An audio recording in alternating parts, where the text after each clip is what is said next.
Having a baby changed my life completely. I'm the youngest in my family, so I was always used to being taken care of. But when I had my son, I knew everything would be different. Still, I wasn't expecting how difficult motherhood would start out. Hi, I'm Gwen, and at 26 I had my first child. My son, Heath, meant everything to me and my husband, Hugh. From the moment I heard Heath cry in the hospital, I knew I wanted to dedicate my life to him. That's what parents do, right? But things don't always go as planned. This is where Hugh's mom, Trish, comes in. She had recently gotten divorced and came to stay with us. She wasn't in a great mental state and had nowhere else to go. This was her second divorce, first with Hugh's dad, and now her ex-husband, whom she married soon after Hugh was born. When I married Hugh, I found out Trish had just had another child, which was surprising at her age. But her marriage fell apart again, and she lost custody of the child because she wasn't in a good mental state. When we brought Heath home from the hospital, Trish was thrilled. She spent hours just staring at him in awe. While I was glad she was around, I also felt she missed the daughter she wouldn't see grow up. Trish was so excited when I told her we named the baby Heath. She loved the name and asked to hold him. I trusted her because she had handled more babies than I had. Hugh and I smiled as she played with Heath, but then he started crying. I thought he was hungry, so I asked for him back. Trish insisted he wasn't hungry and just wanted attention. She kept playing with him even though he was crying louder. I looked at Hugh for help, and he gently suggested Trish let me take care of Heath. But Trish didn't listen and shook the baby lightly, which made me nervous. I finally managed to take Heath from her, even though she tried to hold on. This was just the beginning of her strange behavior. Trish would play with Heath even when he was sleeping, waking him up just when I had finally calmed him down. She never took responsibility for his crying, just laying him in the cradle and walking away as if he'd stop on his own. She insisted that babies only want attention and that feeding them should come later. I tried to explain that Heath was just a few weeks old and needed regular feeding and sleep, but she dismissed me, saying new mothers think they know everything. Trish continued to ignore Heath's needs, treating him like a toy to play with when it suited her. I decided to talk to Hugh about it, but he wasn't happy with how I was talking about his mom. He hadn't seen much of her behavior since he was usually at work. While I was on unpaid maternity leave, I really wished I could have had a paid one, but my employers weren't very kind. I had already used up my 12 weeks of paid leave, and now I was going over that time. Hugh had to work overtime because of this and didn't get much time at home. Look, can you please try to get along with my mom? She's been through a lot, and that's probably why she wants to bond with Heath, Hugh said. I do get along with your mom as long as she's not acting weird around our baby. Do you know last night I woke up to him crying, and she was just standing over his cradle, staring at him? It was terrifying, I replied. She said she wanted to play with him, but didn't because she knew you wouldn't be okay with it. She was just standing there looking. It was scary, I added. I know she can be a bit strange, but that doesn't mean she'll hurt him. Just be nice and persuasive and she'll soften up. She's easygoing like that, soft-hearted like you. Hugh tried to reassure me. I really don't know about this, I said, worried. Heath was too young for a nanny, and I couldn't take him to work when I went back. I was a barista at a local cafe and I wasn't sure how long I could stay off work. With only Hugh working, we were just making ends meet, and I was concerned about the future. At first, I liked the idea of letting Trish take care of Heath while I was away, but now I realized that might not be a good idea. The other day, I was trying to get Heath to sleep when I heard loud noises from my room. I peeked in and saw Trish stomping around, looking like she was deep in thought. When she noticed me, I quickly looked away, but she swung the door open. Do you think I should talk to my lawyer again? She asked abruptly. Talk to your lawyer? About what? I asked, confused. About my baby. Like the one you have. I think I can get her back if I try really hard. Maybe I could file a lawsuit against Tony and prove he's not a reliable person for her to grow up with, she said. Tony was her ex who had custody of their child. I felt sorry for Trish. She was clearly in a bad mental state, but I had to warn her about the consequences of her actions. Trish, that's a long shot. Even if you prove Tony can't raise the child, you won't get her back. They'll say both parents are unfit, and she'll go through the foster care system until she turns 18, I explained. But then I can adopt her as soon as she's put up for adoption. You can keep Heath, and I'll get my baby. Everyone will be happy, Trish said. Trish, no offense, but you're starting to sound like you're losing your mind. You need to relax and let go of this. You need help, I said gently. Are you calling me crazy? Me, the mother of your husband? Do you know what I've done to raise him, the sacrifices I've made? And now you want to take this baby away from me? He's my baby too, she shouted. Since when are we talking about Keith? If you want your child back, the only way is to be real and legal. Maybe you should get some help and then prove you can have joint custody, I said. Don't lecture me. You're just a barista who caught my son's eye. You're no one, and you won't make a good mom. Not like me anyway, Trish snapped. What's with you? Where are you going with all this? We let you stay in our home because you had nowhere else to go, and this is how you treat me. I'm sorry life hasn't been great for you, but lashing out at me won't help, I said, trying to stay calm. Shut up, I'm leaving, she screamed, coming dangerously close to me before storming out. I was scared that Trish might hurt me or Heath, but thankfully she didn't. Losing custody of her child had clearly messed with her mind, and things were getting worse. Hugh didn't even listen to me. When I told him what happened, he got mad at me for letting Trish go out on her own when she wasn't thinking straight. He didn't believe me when I told him she was fixated on the whole baby thing. Later, Trish came back home and said she'd been sitting on a park bench all day, even though it had only been a few hours since she left. She quickly apologized to me and then went to take a nap in my room. Later she asked if she could help put Heath to sleep, but I was cautious this time. I wasn't about to let her handle the baby without supervision. Things didn't get easier after that. There came a point where I knew I'd need to ask Trish to leave for good. Things really took a turn one day when we were taking care of a sleeping Heath. How much does it cost to take care of a baby these days? Trish asked. Oh well, the diapers, other supplies, and baby-proofing the house add up. Maybe around $100 a month if you're lucky, and even more when the baby starts crawling or walking, I replied, just wondering. If you have something on your mind you can tell me, I added. Oh, nothing. It didn't used to be so expensive back when I had Hugh, but I'd still have the baby, no hesitation. They're complete angels until they start crying. But yes, I get it. I'd give anything for little Heath. So would I, Gwen. So would I. I'd be willing to give up anything for our baby, Trish said. Our baby? The way she said it felt oddly uncomfortable, but I didn't pay much attention to it. Days passed quickly. Trish started going out regularly every evening around 5 o'clock, all dressed up with her purse. There was no way she had started seeing someone new at her age, so I figured she was just going for walks, trying to feel better. Honestly, we were supportive of her trying to improve. She also began acting more normal with Heath. She didn't act weirdly, would hand me the baby whenever he cried, and even helped make his food and buy diapers occasionally. I was relieved that she seemed to be feeling better and more like herself. I even considered leaving Heath with her when I went back to work soon. But then one day I overheard her while she was playing with him in the living room. I'd been exhausted from taking care of him all day and was trying to drift off to sleep. A while later, I heard Heath crying, which woke me up. As soon as I got up, he became quiet. Then I heard Trish say, "That's a good boy, that's a good baby. You're mine, okay? You're my baby, and Mom is going to take real good care of you. We're going to fly away to a nice place where you'll have lots of toys to play with. Don't you want that?" I wondered how much of what she said was serious and how much was just play.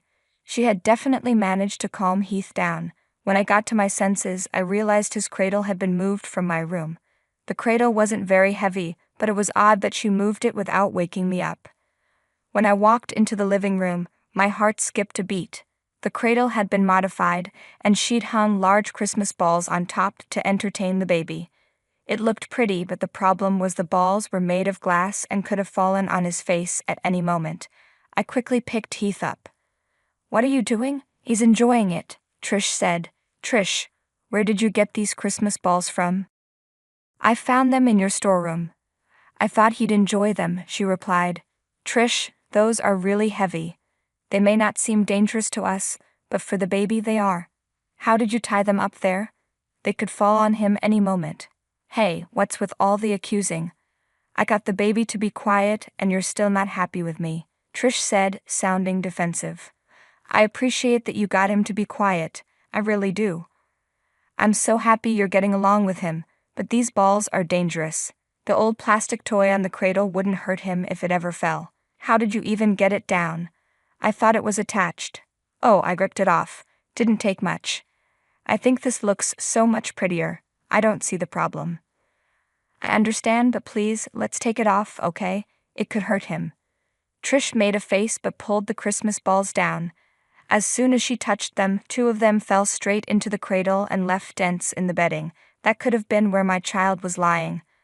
I saw that her intentions were good, but the way she went about things wasn't okay. She left the living room and ran into my room to sleep. Afterward, she began distancing herself from me. Every morning, she'd go out and not come back for hours. Whenever I asked where she was going, she'd just say, "The post office."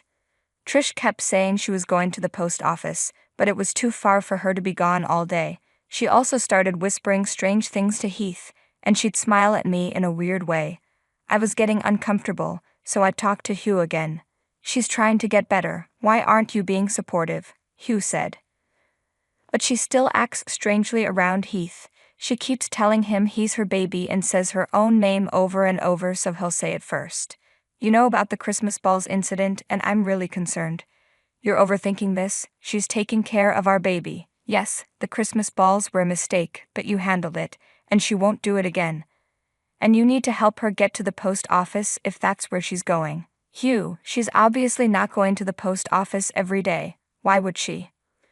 Because she used to work there and has friends there.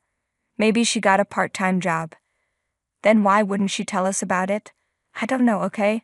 Just relax and stop keeping an eye on my mom. She's innocent, there's no need to accuse her. That was it, I lost it. Hugh refused to believe me no matter what I said. With my return to work approaching, I decided to take matters into my own hands. I bought a baby monitor and secretly installed it in the wall so no one would notice it. When I started working again, Trish stayed home most days. Everything seemed normal. She'd take Heath to play and then put him back to sleep. Since I was only working part-time, I was always home before it got too late. But one day, I heard something on the baby monitor that made my heart sink. Oh, we're going to fly away, Heath, you and me.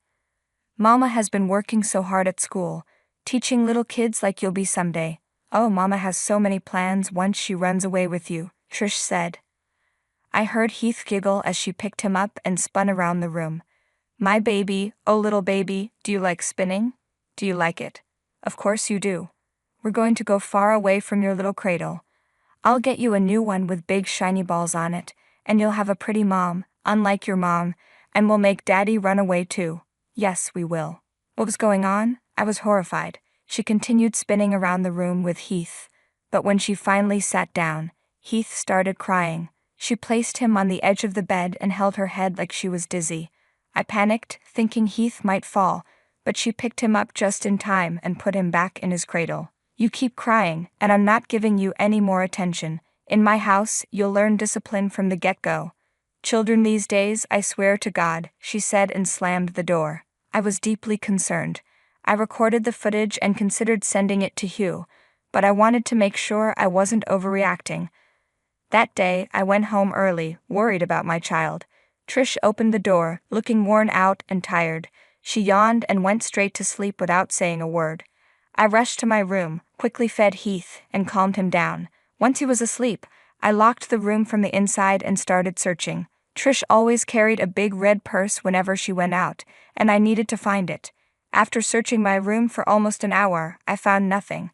Then I noticed it hanging from the coat rack. I grabbed it as quietly as possible, and when I looked inside, I was shocked. She had a teacher's ID card for a school and a plane ticket scheduled for the day after tomorrow. She had been planning to run away with my child. I kept the ticket and ID card to myself and sent the video to Hugh, asking him to come home as soon as possible. This can't be real. Oh, for God's sake, you still think I'm overreacting? I asked when Hugh saw the footage and held the ticket and ID card in his hand. Hugh was speechless. He realized Trish had been working for months to arrange all this. She clearly needed help. We decided to call Hugh's dad, Jonah. Jonah quickly picked up the call. When Hugh told him what was happening, Jonah was saddened but agreed that Trish needed to be removed from the house. He suggested we consider a retirement home for her. Do you think she should go to a retirement home? Hugh asked. That's what I do. But I think she needs psychiatric care first, Jonah replied. So you want her out of the house for good? Hugh confirmed. Yes, please, I said. Okay, I'll come over to talk to her in person. Let's get started, Jonah agreed. Jonah had been around when Heath was born, and he and Trish would often argue over small things, but he came over anyway. Hugh and Jonah talked to Trish, and there was a lot of crying and yelling. He's my baby, Trish screamed. No, he's my son. Trish, you need to get out of here before we have to forcefully remove you, Hugh said. Oh, I'd like to see you try, Trish shot back. By then, I'd lost my patience. Trish had done so much to upset me that I wanted her out of our lives for good. You will never set foot in this house again. Just go away and keep your hands off my son. Enough. Both of you. Jonah intervened. Mom, please don't make this complicated. Come with us. The fighting continued for a while, but I finally decided to let her go into a retirement home for good. The people at the nursing home said they'd provide her with some psychological help as well. I didn't care anymore. I tore up the plane ticket in front of her and called the school where she worked to ensure she wouldn't be allowed near any kids again. Maybe I went too far in my anger, but it was all necessary. How could I have been so blind all these years? The words echoed in my mind as I stared blankly at the floral centerpiece on our table, reeling from the conversation I'd just overheard in the restroom hallway. This was supposed to be a celebration, a special birthday dinner for Eli at his favorite bistro. He was finally turning 18, my only son about to embark on the journey to adulthood. I had sacrificed so much to get to this point, to provide him the best I could as a single mother, while my husband Grant pursued his high-flying real estate career. Our marriage had been turbulent, to put it mildly. Grant was never home, always chasing the next big deal while I worked long hours as a high school counselor to keep us afloat. But Eli was the light of my life. As long as I had him close, I endured all the heartaches and disappointments. Tonight, however, the wool had been lifted from my eyes. On his way back from the restroom, Grant's hushed phone conversation had shattered my world. Baby, just a few more months before the child support ends, then it's just you and me in paradise. He had crooned lovingly, oblivious to my presence just around the corner. I froze, bile rising in my throat. Grant was talking to his mistress, making plans to abandon us once he no longer had any legal obligations. Burning fury coursed through me as I returned to our table. How long had he been cheating while I sacrificed everything for our family? All the times I had forgiven his neglect, blaming the demands of his work, the vacations and parent-teacher conferences I attended alone, the nights waiting anxiously for him to come home. It was all a sham, a lie I told myself to keep going. Grant slipped back into his seat, eyes glued to his cell phone as he typed furiously, a small smile playing on his lips. The truth sat like a rock in my stomach while Eli chatted excitedly about his college applications. My eyes landed on the gift I had carefully selected for Grant, a limited edition Hublot watch I had saved up for months to buy. Suddenly, I wanted to hurl it in his lying, cheating face. This man who had vowed to love and cherish me. How could he destroy our family so callously? I took a deep breath, slowly moving the gift out of sight. Now was not the time. But soon, I promised myself he would face the truth. I would make sure he paid the price for his betrayal. The waiter arrived with our entrees, interrupting my raging thoughts. I slowly cut into my grilled salmon, chewing mechanically without tasting it. Grant was oblivious, prattling on about his upcoming deals between gulps of wine. Under the table, I slipped my phone out and composed a quick text to Marcus, an old family friend who also happened to be one of the sharpest divorce attorneys in town. Urgent, need discreet meeting. I hit send, hand trembling slightly. The die was cast. I could no longer avoid this. But I would be strategic, speak to Marcus first before confronting Grant. Above all, I needed to shield Eli. My sweet boy did not deserve any of this ugliness and heartbreak. He was innocent, his whole future ahead of him. I had to handle this right. Eli's excited voice shook me from my thoughts. Mom, Dad, thank you so much for dinner. I can't believe I'm finally 18. He beamed, raising his glass. To new beginnings ahead, I'm so grateful for your love and support. I managed a weak smile, clinking my glass softly. To new beginnings. The words nearly choked in my throat. Grant nodded absently, eyes still glued to his phone.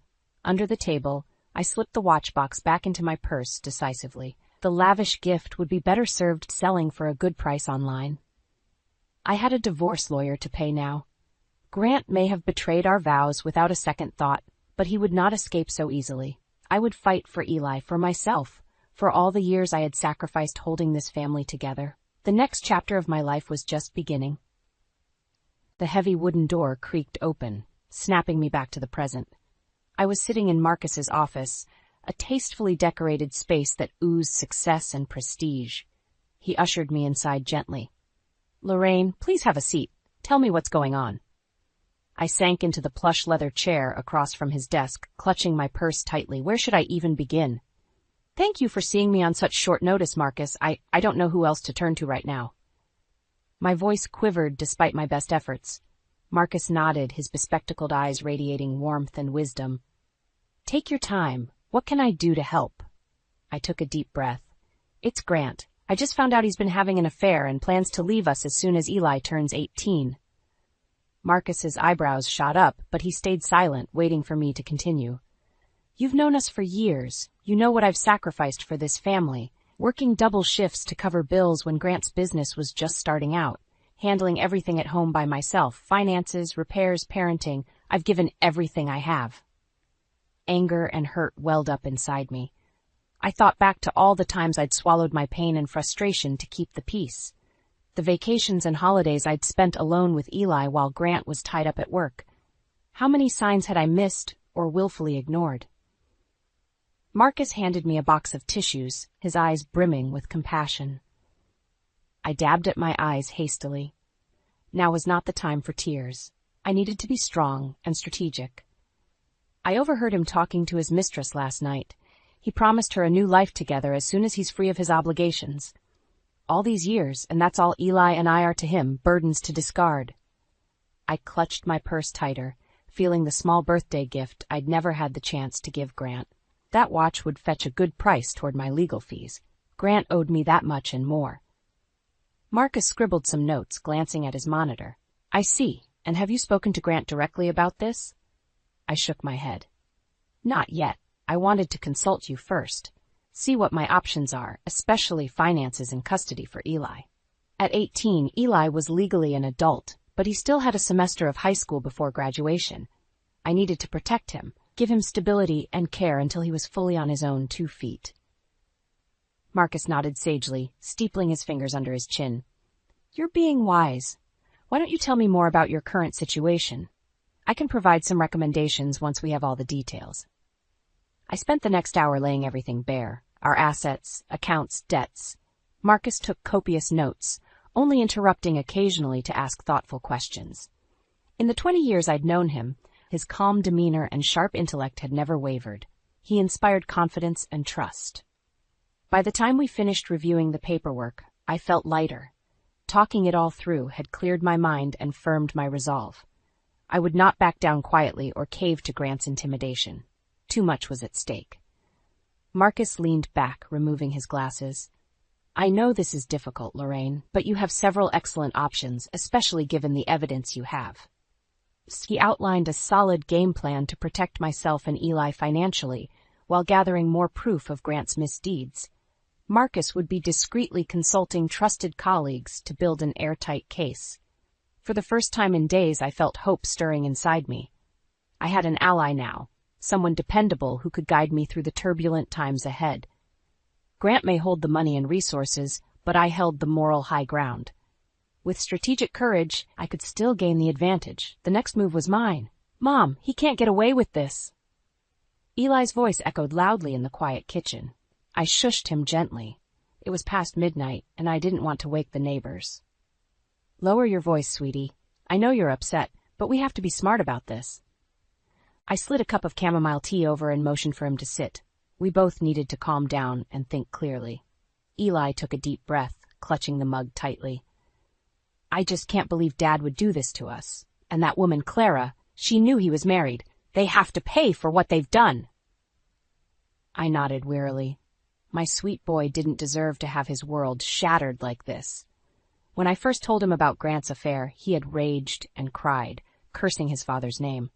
I couldn't remember the last time I'd seen Eli express much emotion.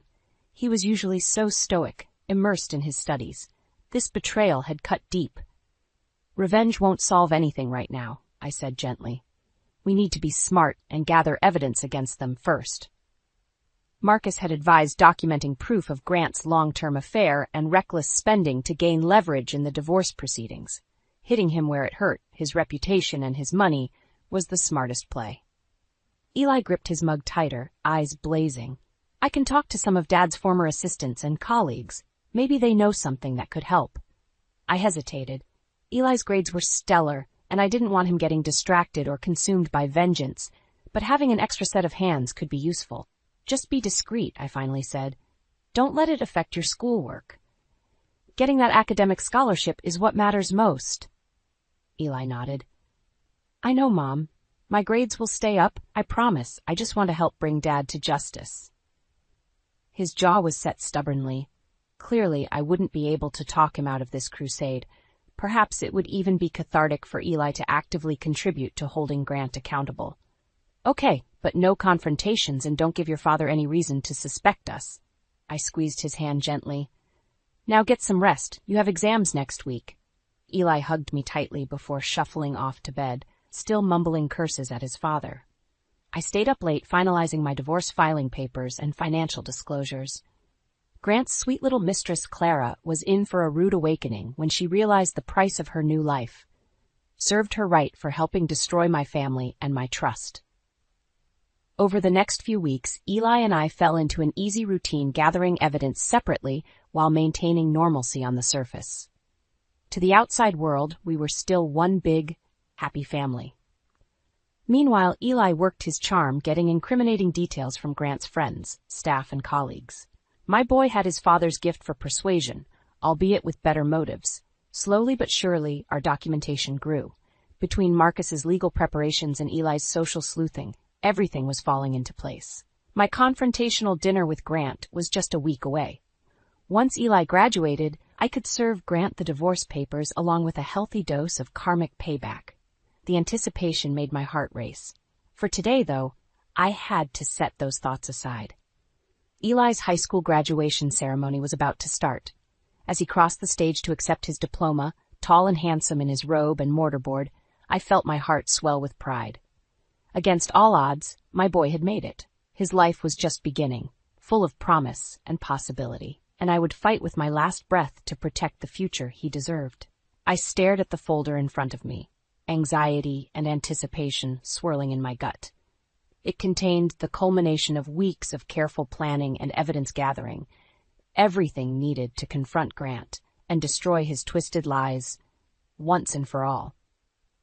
It had been a long road getting here.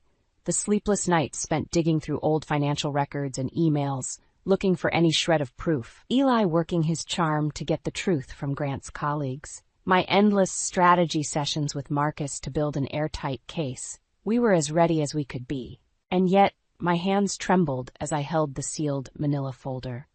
Was I doing the right thing? Eli and I had built a stable life together despite Grant's neglect. Did I really need to demolish what remained of our family unit? Perhaps I should just take the high road. Let karma take care of Grant and his midlife crisis fling, while I focused on my future with Eli. I could tell Grant that I knew about his affair, but minimize the confrontation. Amicably dissolve our marriage without all this ugliness. Salvage some faint echo of the happy family we once were. I shook my head sharply, dispelling those weak thoughts. No more blind forgiveness and second chances for Grant. He had thrown away any goodwill I once felt when he betrayed our sacred vows, lied to my face every day while plotting his escape with that gold-digging secretary Clara. Grant deserved to be brought low after profiting from my years of sacrifice. This was about justice, not just revenge. Exposing his misdeeds was the only path to closure for me and especially Eli. My son had enough turmoil to process already without carrying this bitter secret forever. The truth would set us free. Our future peace and healing depended on total honesty and accountability. However difficult this dinner confrontation might be, I owed it to both of us to see it through. Eli popped his head into my study, thick dark hair disheveled as always. "Mom, I'm headed out to meet some friends for pizza. Need anything before I go?" I smiled, warmth filling my chest. "No, sweetie, you go have fun. Stay safe and call me if you need a ride back." He nodded, eyes drifting to the hefty folder on my desk. I knew he shared my turbulent mix of anticipation and fear. But Eli had proven himself wise and discerning beyond his years. He understood what was at stake, what needed to be done. "It'll be okay, Mom. No matter what happens, we're in this together." He hugged me quickly, gangly frame enveloping me. I clutched him tightly, trying to convey my gratitude and love through that embrace. Then he was gone, loping stairs, taking two at a time. Tomorrow we would host Grant and Clara at a supposed celebration dinner, where I would finally serve Grant the harsh reality he deserved. A pit started forming in my stomach. It was almost time to face the music. I squared my shoulders and closed the folder. Right or wrong, the die was cast. All the weeks of painstaking preparation couldn't eliminate the risks we faced, but the time for hesitation and second thoughts was over. Whatever happened at tomorrow's confrontation, I had to be strong and see this through. For Eli, for myself, and for the life we could build as soon as Grant's poisonous secrets were laid bare. Tonight was the night. After endless planning and preparation, the confrontation I'd alternately longed for and dreaded had finally arrived. In just a few hours, Grant would arrive with his pampered mistress Clara, expecting a pleasant birthday celebration dinner. Oh, it would be memorable, all right, but for far different reasons than Grant anticipated. I smoothed my black dress and examined myself critically in the mirror. I had selected an outfit that portrayed strength and confidence. No more playing the meek, forgiving wife. Those days were done. Tonight, Grant would see the formidable woman he had unleashed through his callous betrayals. The doorbell rang, and I steeled myself before going to answer. It was Marcus, precisely on time. I welcomed him in to join Eli and I for a quick strategy session before the fateful confrontation. "Good evening, Lorraine. How are you holding up?" Marcus asked kindly, eyeing me with concern. He knew this would be an emotional trial. I shrugged, aiming for nonchalance. Ready to finally serve Grant the harsh truth he deserves. In reality, my nerves were stretched taut as piano wire, but showing weakness or hesitation now would undermine everything we'd worked for. Marcus nodded. "Remember, you have all the power tonight. The facts are on your side." He patted the file folder thick with evidence I had prepared to confront Grant with. "We'll all be right here with you. Stay focused on your goal, exposing Grant's lies so you and Eli can move forward." Eli emerged from the kitchen, wearing a sharp button-down shirt and slacks. He had insisted on being present tonight, despite my offers to spare him this painful spectacle. "I need to see this through," he had said gravely. My boy had grown up so fast this past month. Once again, I felt that pang of maternal pride and anguish. The doorbell rang again. No more time for doubts or second thoughts. Taking a deep breath, I strode to the foyer and threw open the door with more force than necessary. Showtime. Grant stood on the porch next to a tall, impeccably dressed blonde. Ah, the elusive Clara in the flesh. She was certainly beautiful, but looked rather bland and vapid. I managed a tight smile. "Grant, Clara, so nice of you to come. Please make yourselves comfortable." My voice dripped honey, belying the maelstrom within. Grant breezed in casually, Clara clinging to his arm. "Wouldn't miss Eli's celebration dinner. Where is the man of the hour, anyway?" Right on cue, Eli appeared from the kitchen, face schooled into a mask of grim calm. We all took seats around the finely set dining table. Expensive china and crystal wine glasses glinted in the low light, the perfect backdrop for the bombshells about to be dropped. Marcus nodded discreetly, signaling that he had activated the hidden recording devices we had planted earlier. We needed every detail documented. I smiled tightly. "So glad we're all together tonight for this special family occasion." Grant grinned while Clara fidgeted. "I want to propose a toast." I raised my wine glass. "To new beginnings." We all took sips. Now for the true theatrics to begin. "There is something I need to discuss with you first, though, Grant." I kept my tone civil and calm, still playing the role. Grant looked confused, while Eli and Marcus's eyes were steely calm. They knew what was coming. I pulled out the thick file folder and let it drop onto the table with a resounding smack. New beginnings indeed.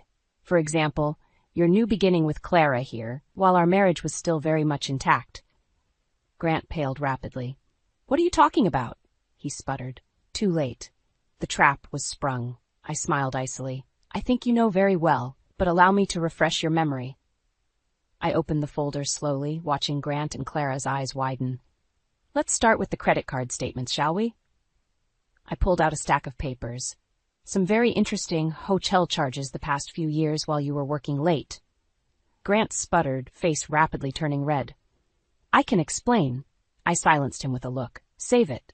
Unless you can explain 10 pages of charges for jewelry, lingerie, couples massages, must be quite the demanding client. Clara flushed crimson next to Grant, shrinking into her seat. Served her right, the two-faced homewrecker.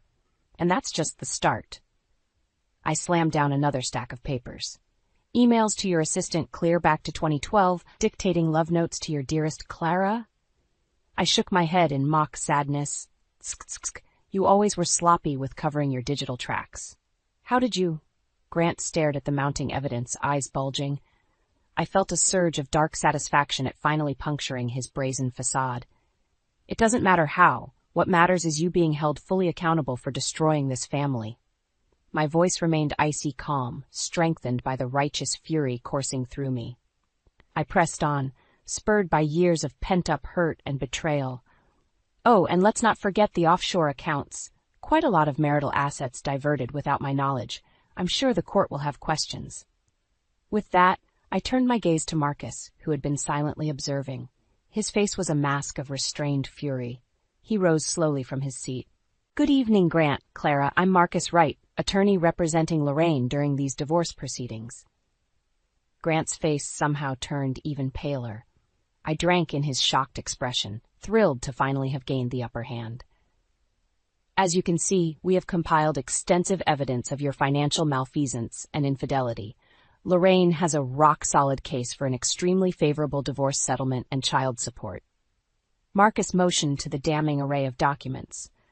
I suggest you refrain from denying any accusations or attempting to discredit this evidence. We have enough proof to bury you for years in litigation and destroy what remains of your professional reputation. He paused, leaning over the table to look Grant right in the eye. However, if you agree to a quick, amicable settlement, we can avoid airing more of your dirty laundry. I urge you to make the wise choice here. His smoothly delivered ultimatum pierced the heavy silence. Clara was openly sobbing now, mascara smudged across her face. Under different circumstances, I may have pitied her. But tonight, I only felt cold satisfaction seeing her lavish, ill-gotten world crumble. Grant buried his face in shaking hands, the magnitude of his defeat sinking in. I had imagined this moment so many times, certain I would explode in rage or glee. But confronted with the reality, I only felt bone-deep relief. Our painful charade was finally ending. The long road of healing could begin. I rose calmly from my seat, holding Grant's defeated gaze. Your lies end tonight. Sign the settlement. Grant us a quick divorce. And this all disappears. You have a choice to make. With that, I turned my back and strode away, my heels clicking decisively on the tile floors. The confrontation was over, my long-awaited justice finally obtained. It was time to start writing a new story. I stood at the kitchen sink, numbly rinsing wine glasses with shaky hands. The confrontation I had planned and agonized over for weeks was finally over. Grant and his tearful mistress had staggered out minutes earlier, shell-shocked and defeated.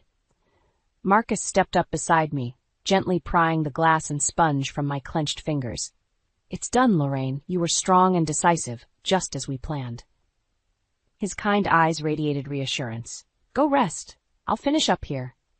I managed a weak smile of gratitude before sinking into a kitchen chair, body and mind utterly spent. The adrenaline that had fueled my ruthless composure through the evening was bleeding away, leaving me hollowed out. Eli entered cautiously, kneeling beside my chair. Mom, are you okay? His worried face blurred through my exhausted tears. I pulled him into a crushing embrace, clinging to the reassuring solidity of his presence. My boy, my reason for enduring all these trials. It had all been for him. I'm okay, sweetie. It's just overwhelming. I stroked his hair as he hugged me tighter. Watching his father's shameful secrets brutally exposed couldn't have been easy either, but Eli had insisted on bearing witness tonight, to see justice served for both of us. Once again, his maturity and resilience left me in awe. I dabbed my eyes and sat up straighter. Enough tears. I needed some answers. Marcus re-entered, holding a thick manila envelope. The settlement agreement is ready for your review, along with the petition for divorce. I'll be filing immediately. It's an extremely favorable outcome. He summarized the terms: 70% of marital assets, full child support for Eli's college, and enforcing Grant's retirement from his company to protect our stakes. It was far beyond what I had hoped for. Marcus had worked magic. I flipped numbly through the pages, emotions still muted with shock. It was all here in ink. Grant's admission of guilt on multiple counts, surrendering everything we had demanded. He had caved entirely, knowing any court battle would be hopeless against our arsenal of evidence. Thank you, Marcus. This is more than fair. I tried to inject warmth into my numb voice. He had fought brilliantly for us. Marcus gave a satisfied nod, snapping his briefcase closed. Of course. It's the very least Grant owes you both after all these years. Justice won't restore what he broke, but it can clear a path for your fresh start. I walked him out, still in a daze, with Eli's arm wrapped firmly around my waist. As I watched Marcus's car disappear into the night, an unexpected thought pierced through the fog. It was over. Every sleepless night, every hour spent strategizing and gathering proof, every ache over my demolished marriage, I could release it now. Grant's ruin was assured, and my future finally free of his poisonous web. Tomorrow I could begin rebuilding a joyful life with Eli, unburdened and unashamed. It would take time to truly heal, but we had taken the first bold steps tonight. I turned to Eli, hope flickering tentatively inside me. Why don't we take that trip to Italy we've always dreamed about? A mother-son graduation celebration. Eli's face lit up, eyes shining. Really? That would be amazing.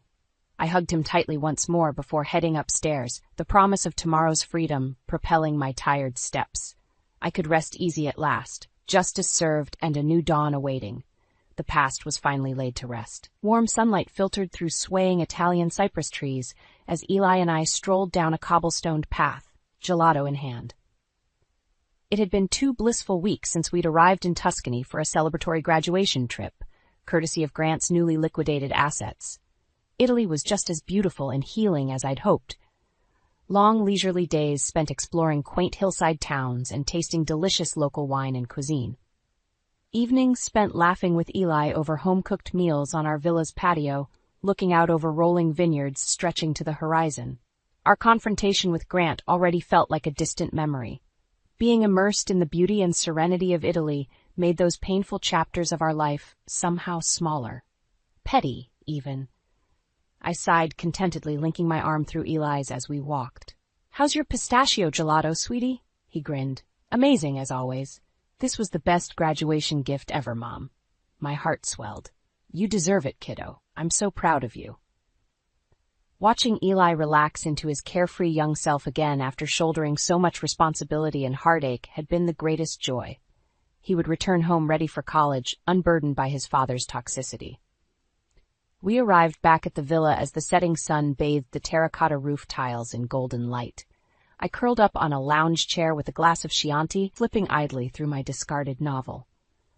For the first time in ages, I actually had time to read something unrelated to financial records or divorce law. Across the patio, Eli was furiously typing on his laptop, brow furrowed in concentration, probably chatting with that pretty Italian friend he'd met in town earlier this week. Young love in the Tuscan sun, how quickly life moved on. My own heart suddenly felt lighter than it had in years. The isolation and stress that had weighed me down was finally lifting day by day.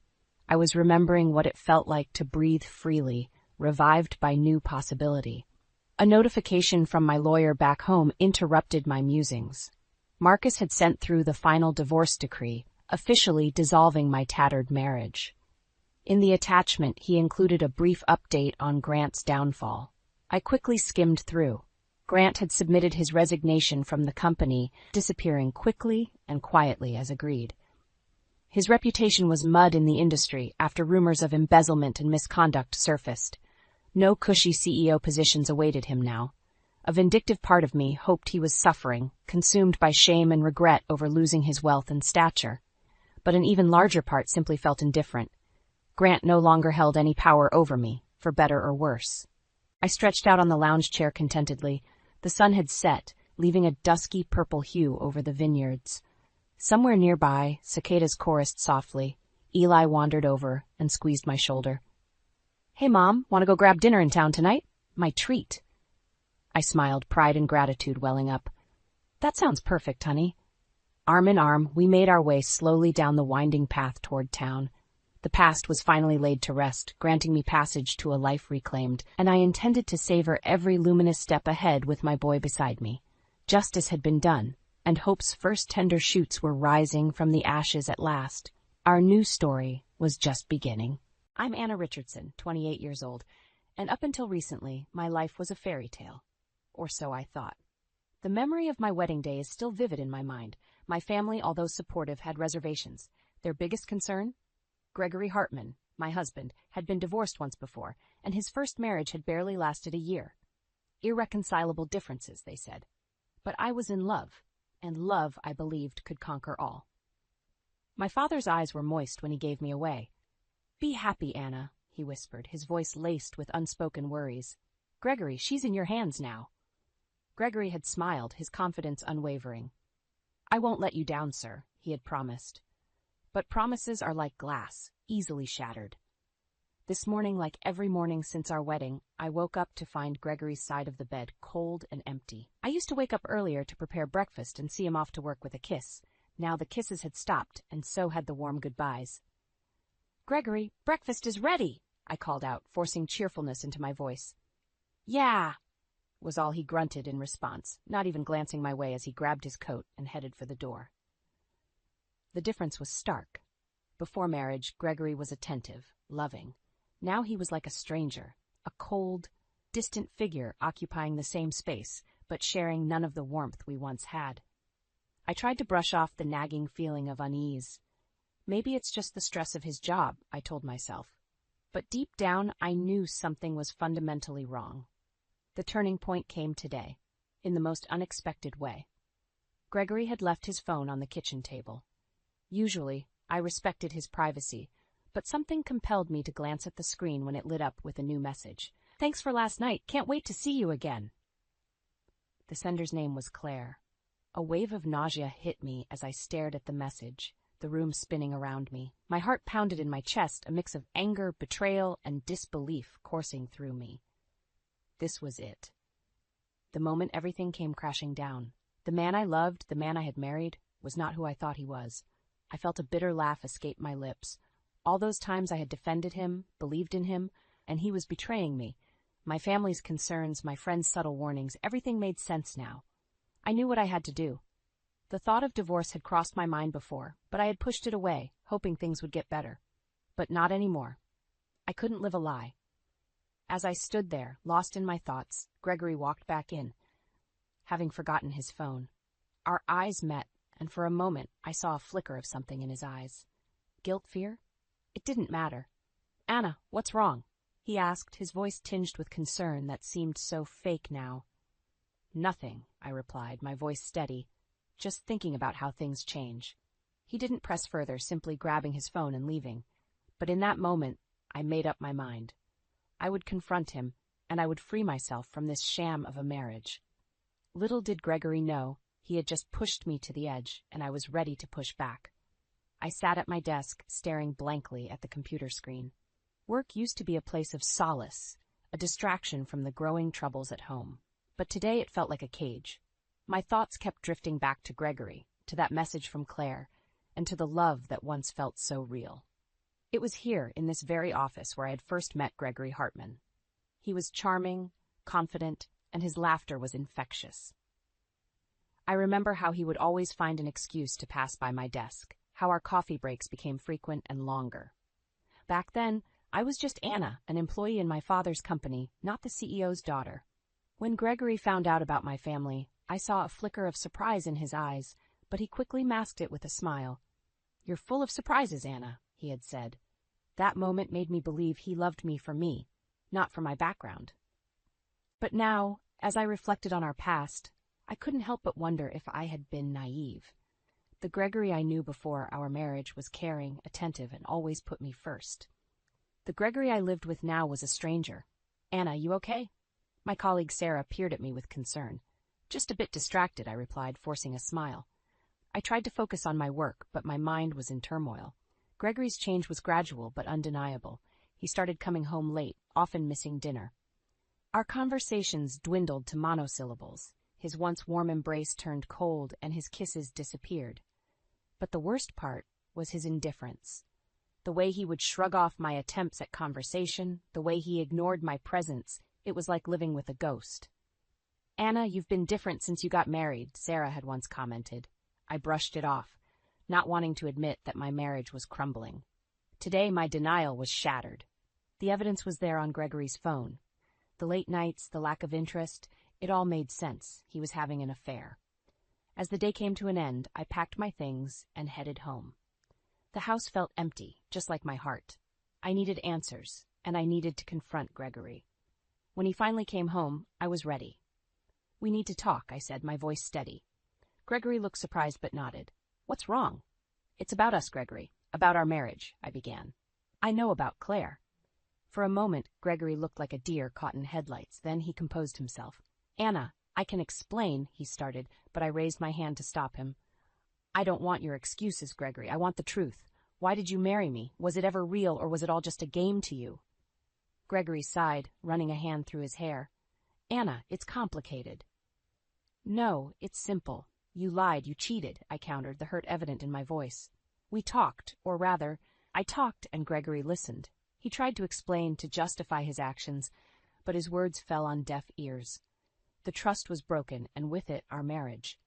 That night, I made a decision. I would file for divorce. I couldn't stay in a loveless, deceitful marriage. I deserved better, and I was determined to get it. As I lay in bed alone in the darkness, I realized this was just the beginning. I had to brace myself for what was to come.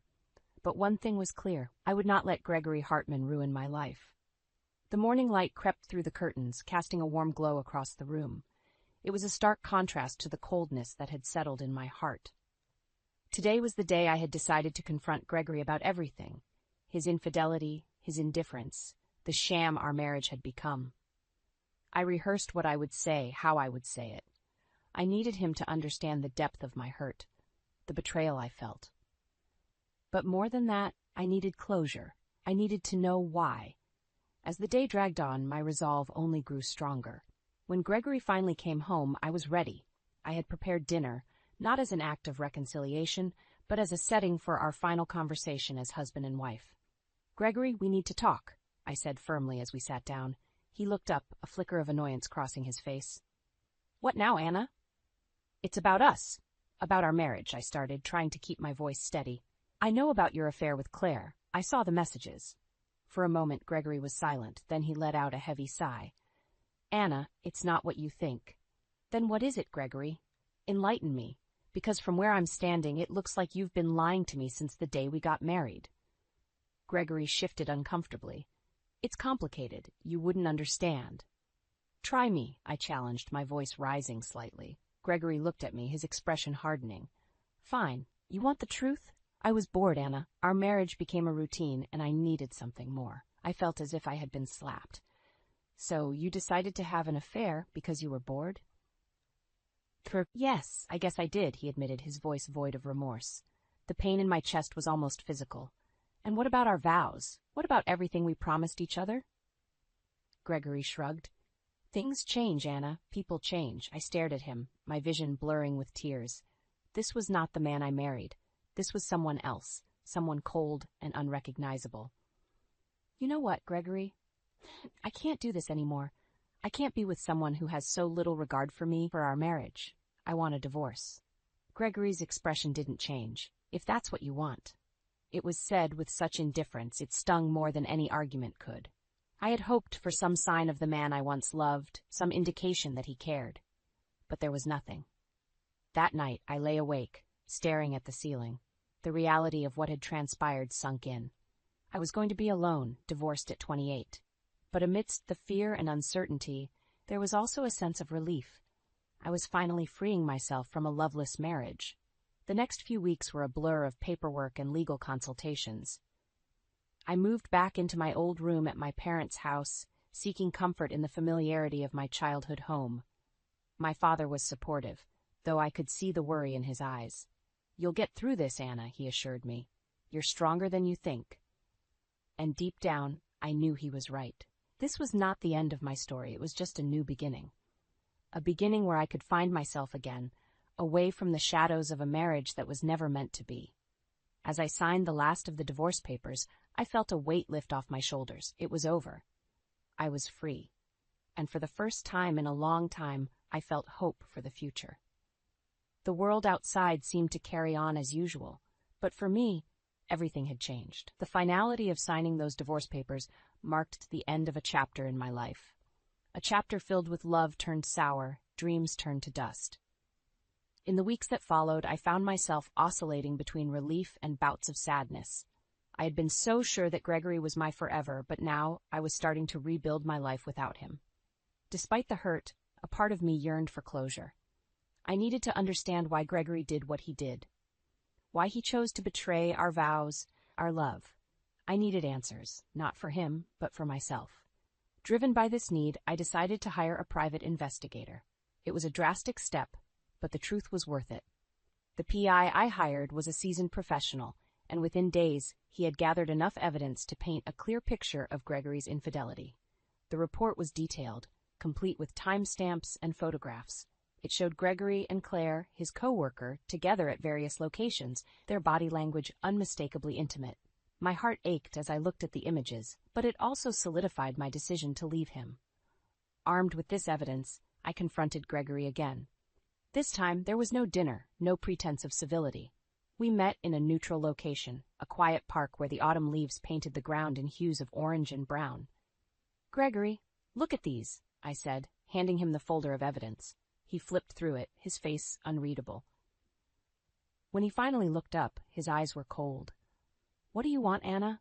"I want you to admit it," I said, my voice firm.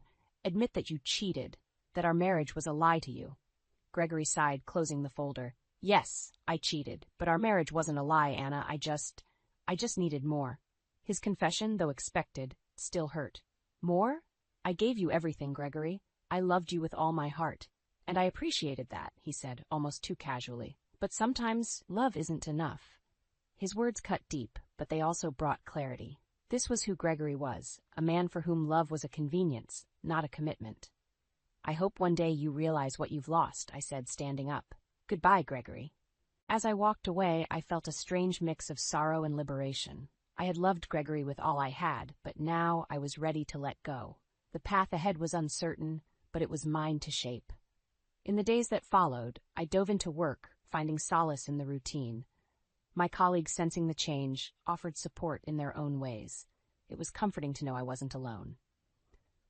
One evening, as I was leaving the office, my phone rang. It was the private investigator. "Miss Richardson, there's something you need to see," he said, his tone serious. Curious and slightly apprehensive, I agreed to meet him. What he showed me next was the last piece of the puzzle. The final blow to any lingering feelings I had for Gregory. It wasn't just about infidelity. Gregory had been planning to leave me long before our marriage crumbled. He had been manipulating me, using me, all along. The evidence was irrefutable, and it shattered any remaining illusions I had about him. That night, as I lay in bed, I realized that this was truly the end. There would be no more tears for Gregory Hartman. He had made his choices, and now I was making mine. I chose to move forward, to heal, and to find happiness again. Gregory was a part of my past, but he would not define my future. The chill of the early morning air was a stark contrast to the turmoil brewing within me. Today was the day I would confront Gregory and Claire together. I had arranged a meeting under the guise of finalizing our divorce proceedings, but my true intent was to expose the web of lies and deceit they had woven. As I walked into the cafe where we agreed to meet, I saw them sitting together, looking uncomfortably close. Gregory noticed me first, his eyes widening slightly. Claire, younger and seemingly oblivious to the gravity of the situation, gave me a disdainful look. "Thank you for coming," I began. my voice steady despite the storm inside. I think it's important we all understand the situation clearly. Gregory cleared his throat. Anna, I've already agreed to the divorce terms. There's no need for further discussion. I smiled, a bitter, humorless smile. It's not about the divorce, Gregory. It's about the truth. I turned to Claire. Did he tell you that he was planning to leave me from the start? That our marriage was just a convenience for him? Claire's eyes flickered with uncertainty. What are you talking about? We're in love. In love? I laughed, the sound harsh even to my own ears. Is that what he told you? Because that's what he told me too. Gregory's face was a mask of frustration. Anna, this isn't necessary. Oh, but it is, I countered. You see, I've learned a lot these past few weeks, about both of you. I laid out the evidence the private investigator had gathered, photos, messages, all painting a clear picture of their affair. But more than that, the evidence showed how calculated Gregory had been, how he had used me, used his position at my father's company to further his own agenda. Claire's face paled as she looked through the evidence. This isn't what you told me, Gregory. Gregory was silent, his usual eloquence gone. He had been exposed, and he knew it. You see, Claire, Gregory is a master at manipulation, I said, my voice cold. He doesn't love, he uses people, and once he's done, he discards them. Claire looked between me and Gregory, her expression one of dawning realization and horror. And you, Gregory, I turned to him, you've lost everything. Your wife, your lover, your position at the company. Was it worth it? Gregory's gaze was unfocused, his usual composure shattered. I didn't think. That's right. You didn't think, I interrupted. You didn't think about the consequences, about the people you hurt, but now you have to live with those choices. With that, I stood up, my heart still aching, but my spirit unbroken. Goodbye, Gregory. I hope one day you understand the damage you've done. As I walked out of the cafe, the morning sun broke through the clouds, casting a warm, golden light on the world. It was a new day, a new beginning, and for the first time in a long time I felt a sense of peace. Gregory and Claire's voices faded behind me, their words inconsequential. I was moving on, leaving the past and its pain behind. The road ahead was uncertain, but I was ready to face it, ready to rebuild my life, one step at a time. In the days that followed the cafe confrontation, a sense of calm settled over me. It was as if facing Gregory and Claire, seeing their reactions to the truth, had lifted a heavy burden from my shoulders. My heartache didn't vanish, but it transformed, becoming a source of strength rather than a weakness. The legal proceedings for the divorce moved quickly, given the evidence of Gregory's infidelity. It was a straightforward case, and soon I was officially free from the man who had turned my life upside down. Along with the decree came a sense of vindication. Gregory was ordered to pay a significant sum in alimony. It wasn't about the money for me, it was about him facing the consequences of his actions. Meanwhile, Claire faced her own repercussions. Word of the affair and the evidence I had gathered spread through the company. Claire's parents, deeply embarrassed by their daughter's involvement in such a scandal, reprimanded her severely. Her colleagues who once respected her now looked at her with disdain. She offered her resignation, unable to bear the weight of judgmental stares and whispers. As for Gregory, his downfall was swift and severe. My father, upon learning the full extent of his betrayal, was furious. He had welcomed Gregory into our family, into his company, only to be repaid with deceit. There was talk of firing him, but before any official action could be taken, Gregory resigned. The shame and guilt were too much for him to bear. I watched these events unfold from a distance, feeling a mix of pity and relief. Pity for the pathetic end to Gregory's schemes, and relief that I was no longer part of his twisted world. My family was my rock during this time. They welcomed me back with open arms, offering comfort and support as I healed. My job at the company provided a much-needed distraction, and my colleagues' kindness reminded me that I wasn't alone in this journey. Life was slowly getting back on track. I found joy in small things, coffee with friends, quiet evenings with my family, the sense of accomplishment after a productive day at work. The pain of the past was still there, but it was no longer all-consuming. One evening, as I sat on the porch watching the sunset, my father joined me. He put an arm around my shoulders, a silent show of support. "You've handled everything with such grace, Anna," he said softly. I'm proud of you." I leaned into his embrace, feeling a surge of gratitude. "Thanks, Dad. I couldn't have done it without you and Mom. You're stronger than you think, Anna. And remember, this experience doesn't define you. It's just a part of your story." He was right. This experience, as painful as it was, had taught me a lot about myself, about resilience and forgiveness. It was a part of my story, but it wasn't the whole story.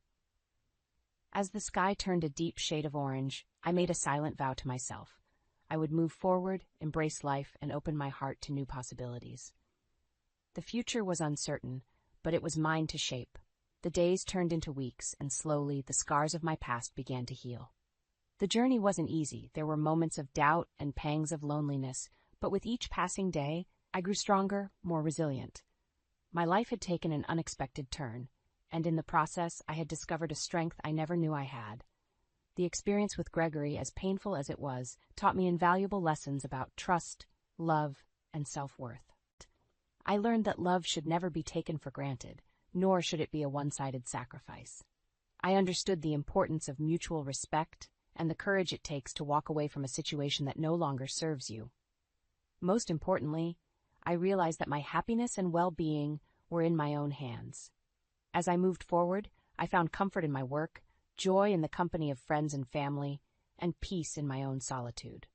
The world, once gray and bleak, was now full of color and possibilities. Occasionally, I would hear news about Gregory. He had moved to another city, a shadow of the man he once was. There was a part of me that felt sorry for him, but I knew that our paths were never meant to cross again. Claire, too, had moved on, finding a new job in a different company. I hoped that she, too, would learn from this experience and find a better path in life. One evening, while sipping tea in my favorite cafe, a thought struck me. This was where Gregory and I had our first date, where our story began. It felt like a lifetime ago, a chapter from a different book. Yet here I was, not broken or bitter, but wiser and more whole than I had ever been. As I looked out the window, watching people go about their lives, I realized that life was full of second chances. It was never too late to start anew, to write a new story. And maybe, just maybe, love would find me again.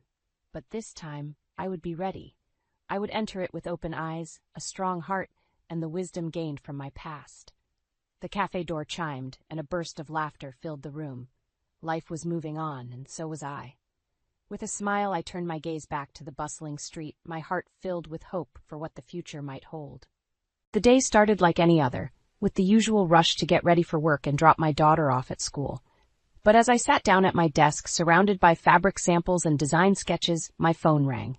The caller ID showed an unknown number, which I almost ignored, thinking it might be another telemarketer. But something urged me to answer. "Is this Jenna?" a hesitant voice asked. "Yes, speaking." "I'm sorry to inform you there's been an accident. Your parents." The voice trailed off, but I didn't need to hear the rest to know my world had just crumbled. I remember asking for details, my voice sounding so distant, as if someone else was speaking. They were on their way to a quaint little town, a monthly tradition they had. Their car had veered off the road and tumbled down a steep embankment. It was a passerby who called it in, but by then it was too late. I don't know how long I sat there, frozen, the phone slipping from my grasp. My mind was a blur, images of my parents flashing before my eyes, their laughter, their love for each other, and their unwavering support for me. It all seemed so distant now. I managed to leave work early, driven by a need to share this unbearable pain with someone who would understand. Derek was the first person who came to mind. My husband, my partner, should have been my solace in such a moment. "Derek, I need you," I said, my voice breaking as I called him. His response was immediate, but not what I expected. "Jenna, what's wrong? I'm in the middle of something." I took a deep breath, trying to steady my voice. "It's my parents. They were in an accident. They're gone, Derek, both of them." There was a pause, and for a moment I hoped for words of comfort, a sliver of empathy, but what came was a cold dismissal. "Is that all? Jenna, I'm on a tight schedule here. Can't this wait?" I couldn't believe what I was hearing. "Wait. Derek, my parents are dead. How can you be so heartless?" Another pause, then a sigh. "Look, I'm sorry about your parents, but you know how important this project is. I can't just drop everything. You'll have to handle this on your own." My hands were shaking, tears streaming down my face. I thought you would care. I thought you would be here for me. Jenna, we all have our crosses to bear. I'm sure you'll manage. Just don't make this harder than it has to be. The line went dead. The silence that followed was deafening. I was alone, truly alone. The realization hit me hard. The man I had married, the father of my child, was a stranger to me now. I thought back to the days when Derek would have dropped everything to be by my side. Where had that man gone? How had our love turned so cold and distant? But I had no time to dwell on these questions. I had a funeral to plan, relatives to inform, and a daughter to protect from the harsh reality that her grandparents were gone. As I set about these tasks, a resolve began to form within me. Derek's indifference, his blatant disregard for my feelings, had opened my eyes. I couldn't depend on him, not anymore. This tragedy had not only taken my parents, but had also stripped away any illusions I had about my marriage. It was a painful realization, but one that I could not ignore. The road ahead would be difficult, but I knew one thing for certain. I had to find the strength to move forward, for my sake and for my daughter's. The days leading up to the funeral were a blur. Between making arrangements and comforting my daughter, Lily, I had little time to process my own grief. Derek's absence was palpable, his indifference a constant weight on my heart. But it was during these moments of solitude that I found unexpected strength. My mother-in-law, Elaine, with whom we shared our home, was of no comfort. Her reaction to the news was as cold as Derek's. "So both gone at once? Must have been quite the shock," she remarked dryly, not even looking up from her magazine. I nodded, barely able to speak. "Yes, it's been hard." Elaine finally glanced at me, her gaze calculating. "Well, at least there's a silver lining with the insurance money, right? We could use a bit of good news around here." I stared at her, incredulous. "Elaine, my parents just died. How can you think about money at a time like this?" She shrugged, her interest already waning. "Money makes the world go round, dear. Best to look on the bright side." The lack of empathy stunned me. I had known Elaine to be difficult, but her callousness in the face of my tragedy was a new low. It was clear I was alone in my grief. The day of the funeral arrived, a somber affair attended by close family and friends. The absence of my husband was noted by many, his excuses of work commitments doing little to mask his apathy.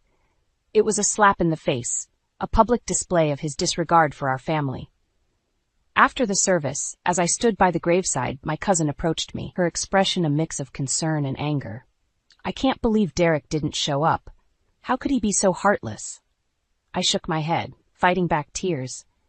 "He says he's too busy with work." "Too busy for his wife's parents' funeral? That's not just busy, Jenna. That's cruel."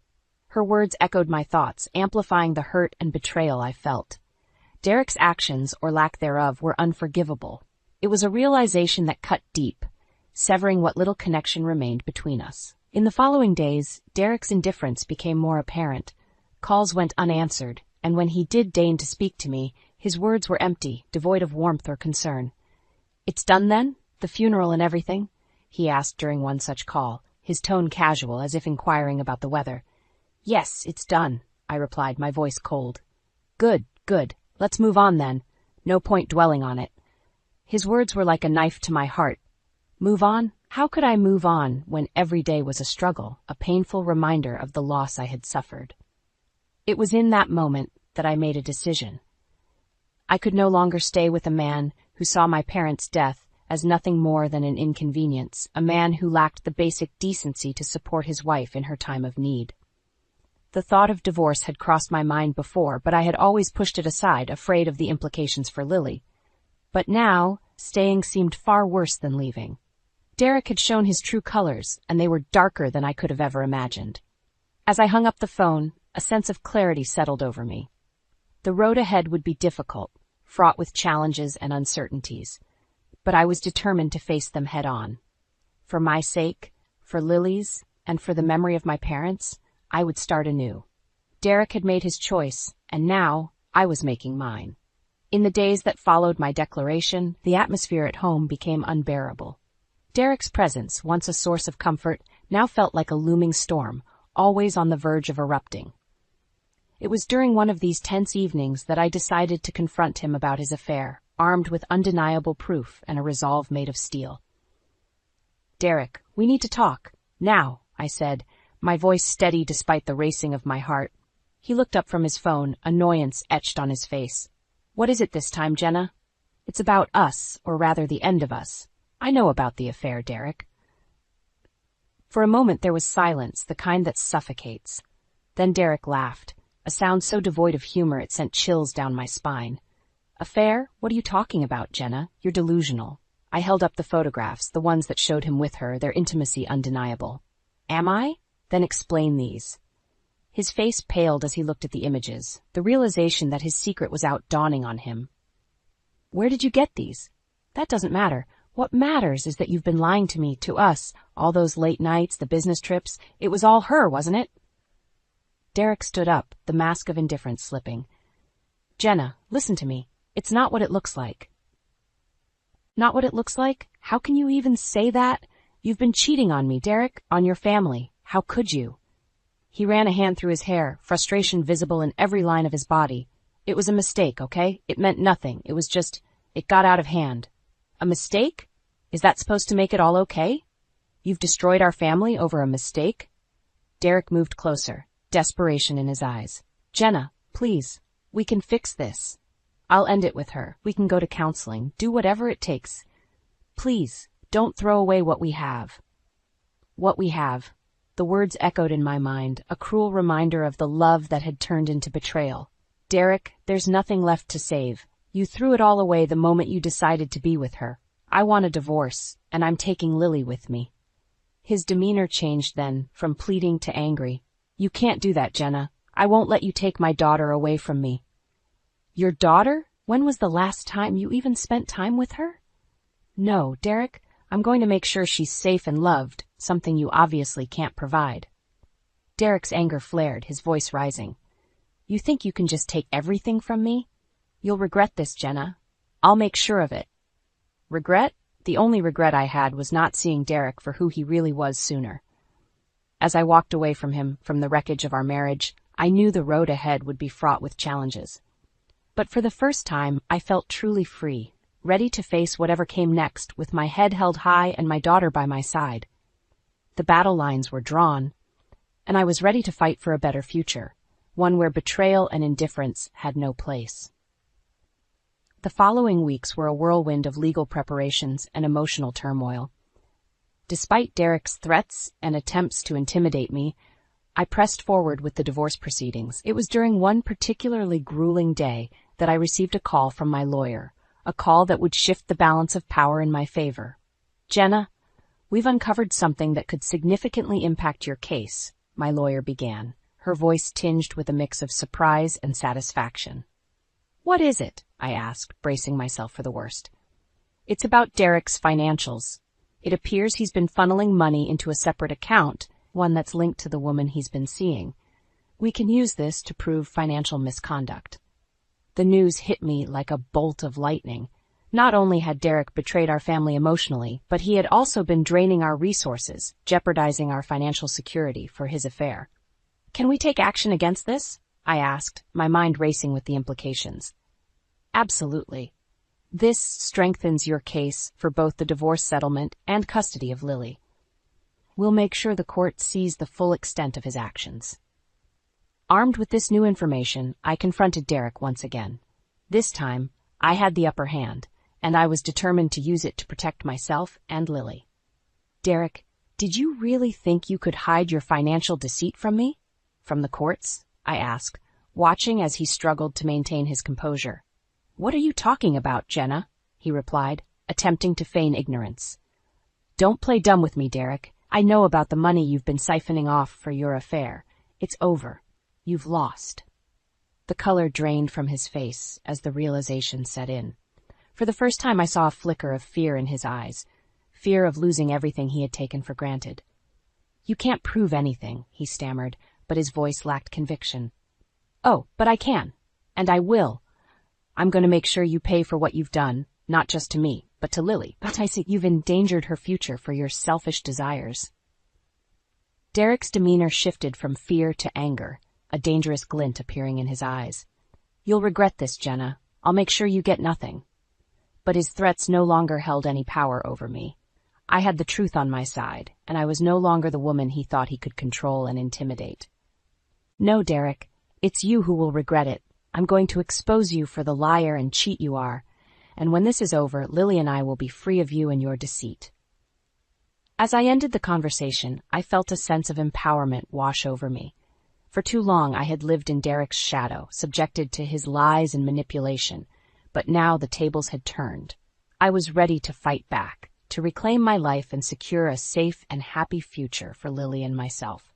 The battle was far from over, but for the first time I felt confident in my ability to win. The courtroom was charged with tension as Derek and I faced off, surrounded by our respective legal teams. The proceedings had been grueling, but today was different. Today the focus was on Derek's financial deceit and his affair, the evidence laid bare for all to see. "Mr. Thompson, can you explain the purpose of the separate account to which you've been funneling funds from the joint account you share with your wife?" the judge asked, his tone indicating he'd heard enough excuses.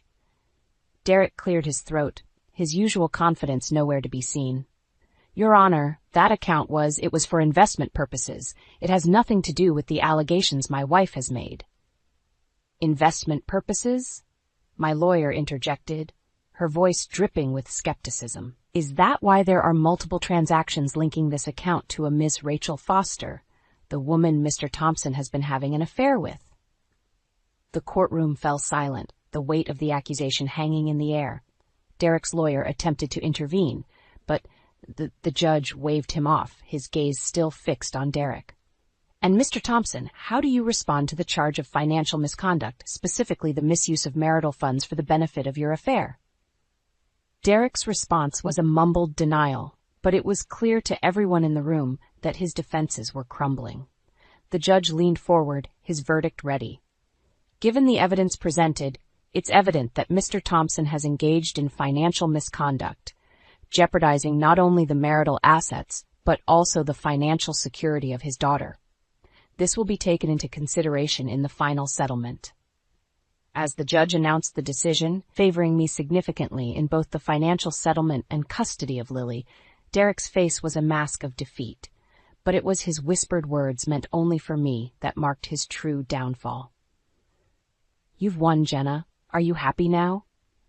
I met his gaze, my response calm and resolute. "This was never about winning, Derek. It was about doing what's right for Lily. You brought this on yourself." The courtroom emptied, leaving Derek to grapple with the consequences of his actions. But the victory was bittersweet. While I had secured a future for Lily and myself, the path to get here had been fraught with pain and betrayal. In the days that followed, the fallout from the trial became apparent. Derek's professional reputation suffered greatly, his misconduct in both his personal and financial dealings a public spectacle. Rumors swirled, and soon he found himself ostracized, his career in tatters. As for me, the fight had taken its toll, but I emerged stronger, more determined. With the divorce finalized and Lily's future secured, I could finally begin to rebuild our lives. Derek's downfall was a testament to the consequences of his actions, a reminder that the truth, no matter how deeply buried, always finds a way to the surface. The journey had been arduous, filled with challenges and heartache, but as I looked to the future, I knew that Lily and I were on the path to healing. Derek's shadow no longer loomed over us, his presence in our lives reduced to a distant memory. We were free to move forward to create a new life built on love, respect, and honesty, and that was the greatest victory of all. The dust had settled on the courtroom battles, and with Derek's defeat, a new day dawned for Lily and me. Our first morning in our new home was filled with sunlight, casting a warm glow over what was a fresh start. But it wasn't just the location that had changed. It was the air around us, now free of the tension that had once suffocated us. As I unpacked a box in the kitchen, Lily came bouncing in, her laughter a melody that had been missing for too long. "Mom, look, the backyard is huge. Can we get a dog now?" she asked, her eyes sparkling with excitement. I smiled, the idea taking root. "You know, that's a wonderful idea. We'll need a bit of company in this big place." Her hug was tight, filled with a happiness that radiated from her. "I'm going to name him Buddy." The simplicity of the moment of planning for a pet felt like a luxury after the turmoil we'd endured. It was in these small, peaceful instances that I found profound relief and hope for the future. Later that day, I sat down at my new desk, the view from the window overseeing the sprawling backyard where Lily was already imagining adventures with Buddy. It was time to refocus on my career, to rebuild not just our personal lives, but also the professional success I had put on hold. As I drafted emails and planned projects, my phone rang. It was a call from an old colleague, offering congratulations and a proposal for a new, exciting project. The tide had turned, and where there had once been uncertainty, opportunities were now opening up. "Jenna, we've all heard about your strength and determination. It's inspiring, and honestly, we need someone like you to lead this project," my colleague explained, her words sincere. Accepting the offer felt like the final piece of the puzzle clicking into place. My career, which had once taken a back seat to marital strife, was now a source of strength and independence. In the evening, as Lily and I sat on our new porch, watching the sunset, I realized that this was what true freedom felt like. We had escaped the shadows and found light in a place we could call our own. "Mom, are you okay? You look a little sad," Lily observed, her young face etched with concern. I pulled her close, my heart full. "I'm more than okay, Lily. I'm happy. We've made it through the storm, and now we're here together, and that's all that matters." Our conversation drifted to plans for the house, for Buddy, and all the adventures we would have. It was a simple, beautiful future we were building, one day at a time. Derek's downfall had been a necessary end, a closure to a chapter that had brought us nothing but pain. But in its wake, we found strength and a bond that only grew stronger. As the night drew in and Lily's laughter filled our new home, I knew that we had not just survived, we had triumphed. Our fresh start was more than a new beginning. It was a testament to resilience, to the power of love over betrayal. And as I looked at Lily, her face alight with joy and excitement for the future, I was reminded of the greatest truth of all. In the end, love always wins. My name is Emily Harrison. At 35, I've carved out a life balancing being a mother to a vibrant 5-year-old son and working in the business my parents built from scratch. My husband, Daniel, had always been the pillar I leaned on, or so I thought. I still remember the evening that shattered everything. We were at dinner, the clinking of cutlery mingling with our son's laughter. That's when Daniel dropped the bombshell. "You work for your parents who didn't even finish high school? That's embarrassing, Emily," he said, his fork pausing midair. I choked on my water. "What? Why does that matter now?" Daniel shrugged, a look of disdain creeping onto his face. "I just thought you came from a more educated family. It's not a good look, associating with dropouts." I stared at him, my heart pounding. This was the man who'd vowed to love and respect me, the man who'd embraced my parents like his own. Yet here he was, sneering at their life's work. "But they've built a successful company, Daniel.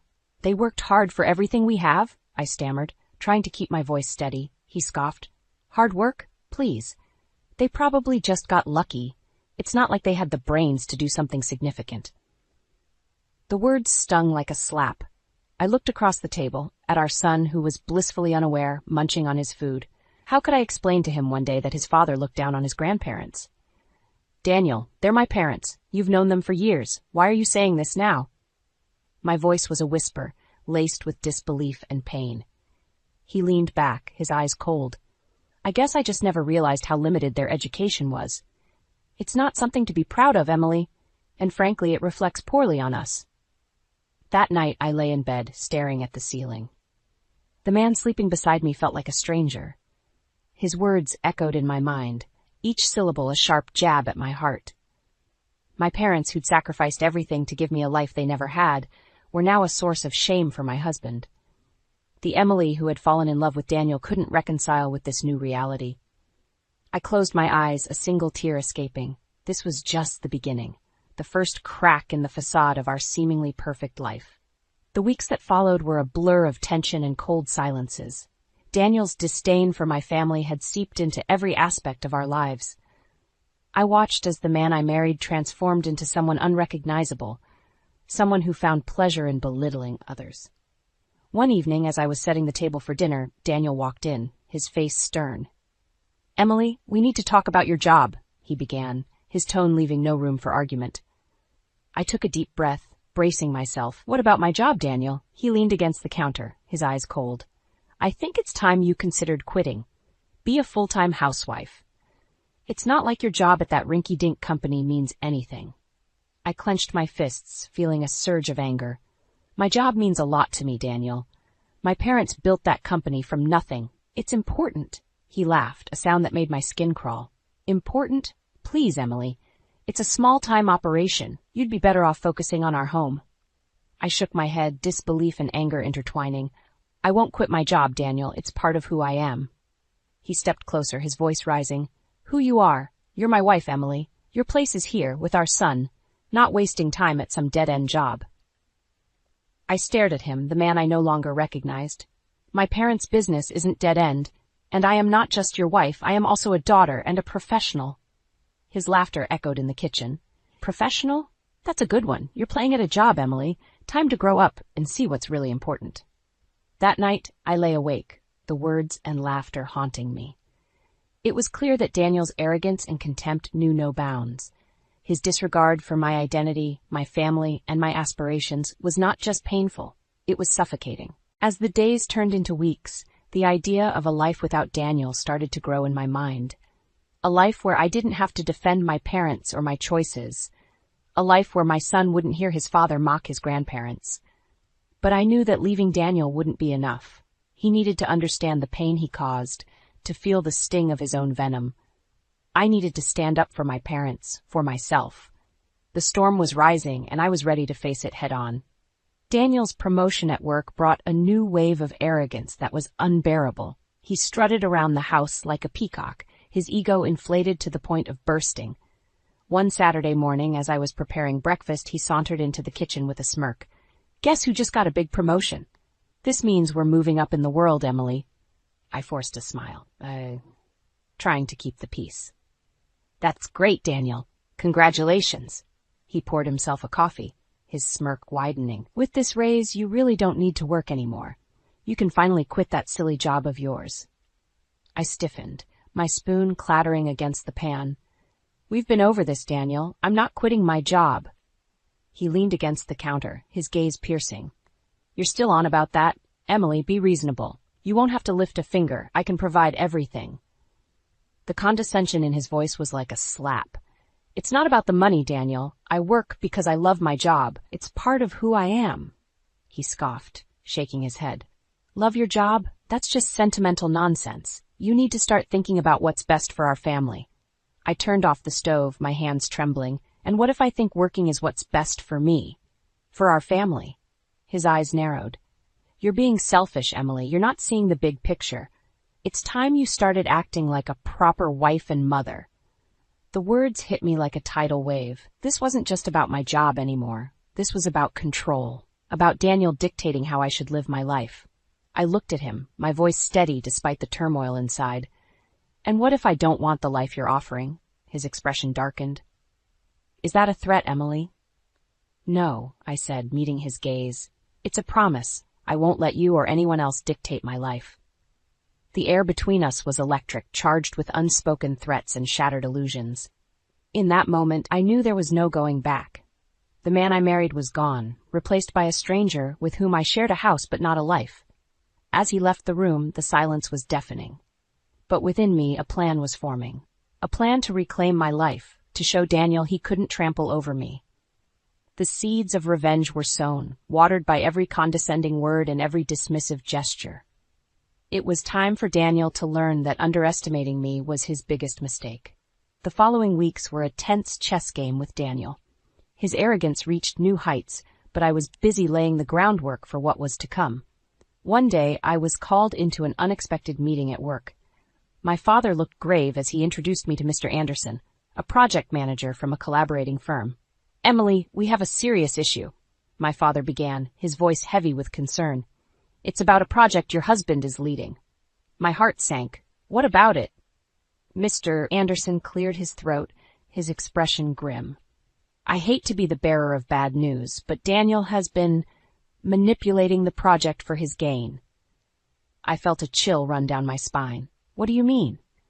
He's been diverting resources to another firm, And there are rumors of him being involved with someone from that company, Mr. Anderson said hesitantly. The room spun around me. An affair? The word tasted bitter in my mouth. We can't confirm that, my father interjected, his face etched with worry. But the evidence against him is quite damning. I sat there numb. The man I had married, the father of my child, was not only jeopardizing my family's business, but possibly having an affair. Rage bubbled inside me, a burning, seething cauldron of betrayal and hurt. What do you plan to do? I asked, my voice surprisingly calm. We need to gather more evidence, Mr. Anderson said, but we need to be discreet. If Daniel realizes we're onto him, he might cover his tracks. I nodded, a plan forming in my mind. I'll help. He won't suspect me.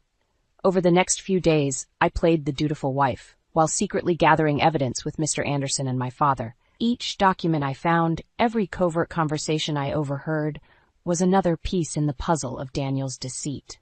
But it wasn't just about the project anymore. I needed to know the truth about the alleged affair. If Daniel could betray my family's business, what else was he capable of? I hired a private investigator, my resolve steeling with every passing day. If Daniel was leading a double life, I would expose him for the fraud he was.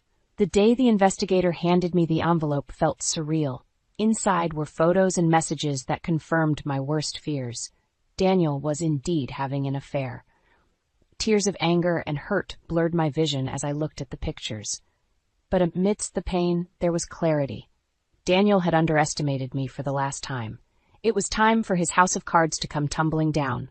Armed with the truth, my determination to bring Daniel down became unshakable. I met with Mr. Anderson and my father, our meeting charged with a sense of urgency.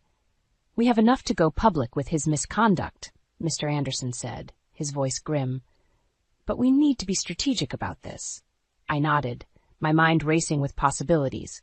We can't just expose his professional misconduct. We need to reveal his personal betrayal as well. It has to be a complete takedown. My father looked at me, a mix of pride and concern in his eyes.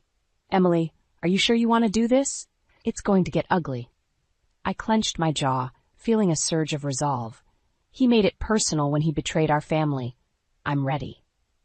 Over the next few days, we meticulously planned our course of action. Mr. Anderson gathered the necessary evidence from the project, while I compiled the proof of Daniel's affair. The plan was to confront him at his company, where he could not escape the consequences of his actions. The day of reckoning came swiftly. Daniel left for work, unaware that his world was about to crumble.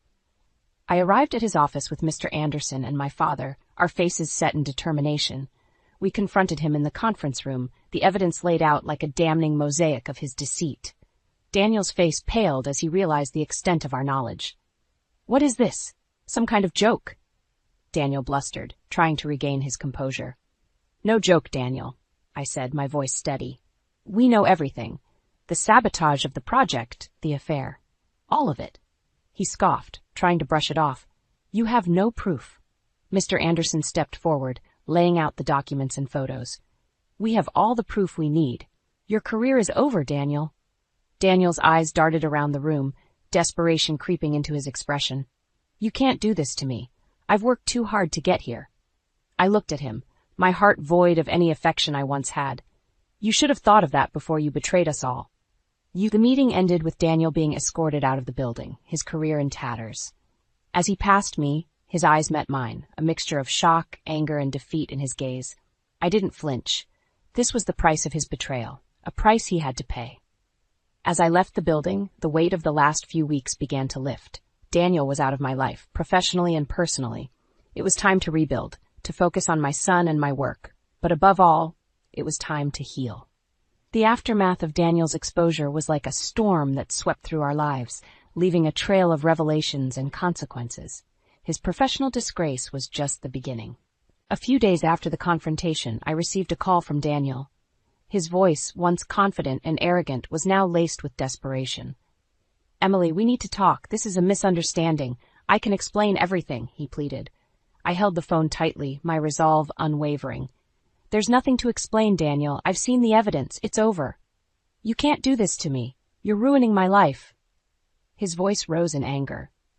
You did this to yourself, I replied, the bitter taste of betrayal still fresh. You made your choices, and now you have to face the consequences.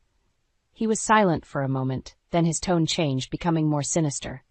"If you think you can get away with this, you're wrong. I won't let you destroy me."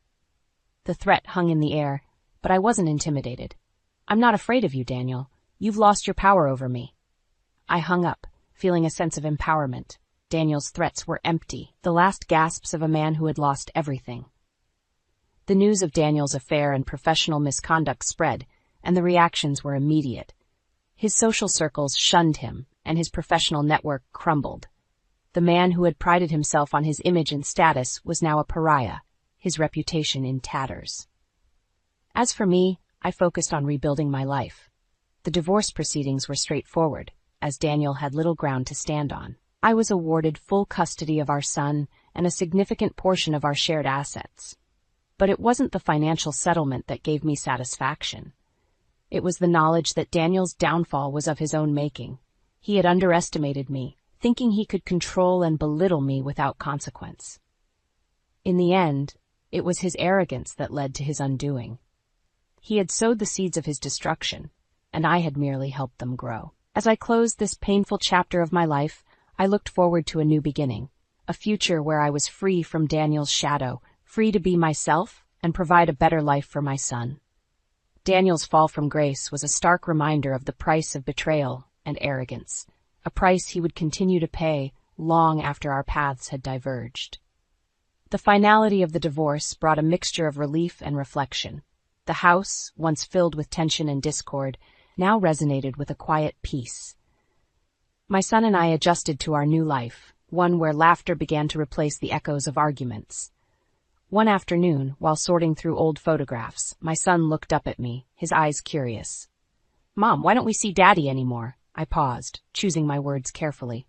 "Sometimes people change, honey, and sometimes it's better to be apart than together." He nodded, seemingly satisfied with the answer, and turned his attention back to the photos. In his simple acceptance, I found a strength I hadn't realized I possessed. The business thrived as I invested more of myself into it, my parents' legacy becoming a testament to resilience and hard work. The community rallied around us, their support a stark contrast to the isolation that Daniel now faced. Rumors reached me occasionally about Daniel's struggles. His career had stalled, his social circles had evaporated, and the woman he had an affair with had left him. It seemed that the life he had chosen was crumbling around him. I felt a sense of poetic justice in his downfall, but it didn't bring me joy. Instead, it served as a reminder of the cost of deceit and selfishness. My journey hadn't been easy, but it had taught me invaluable lessons. I learned the importance of standing up for myself, the strength in vulnerability, and the power of letting go.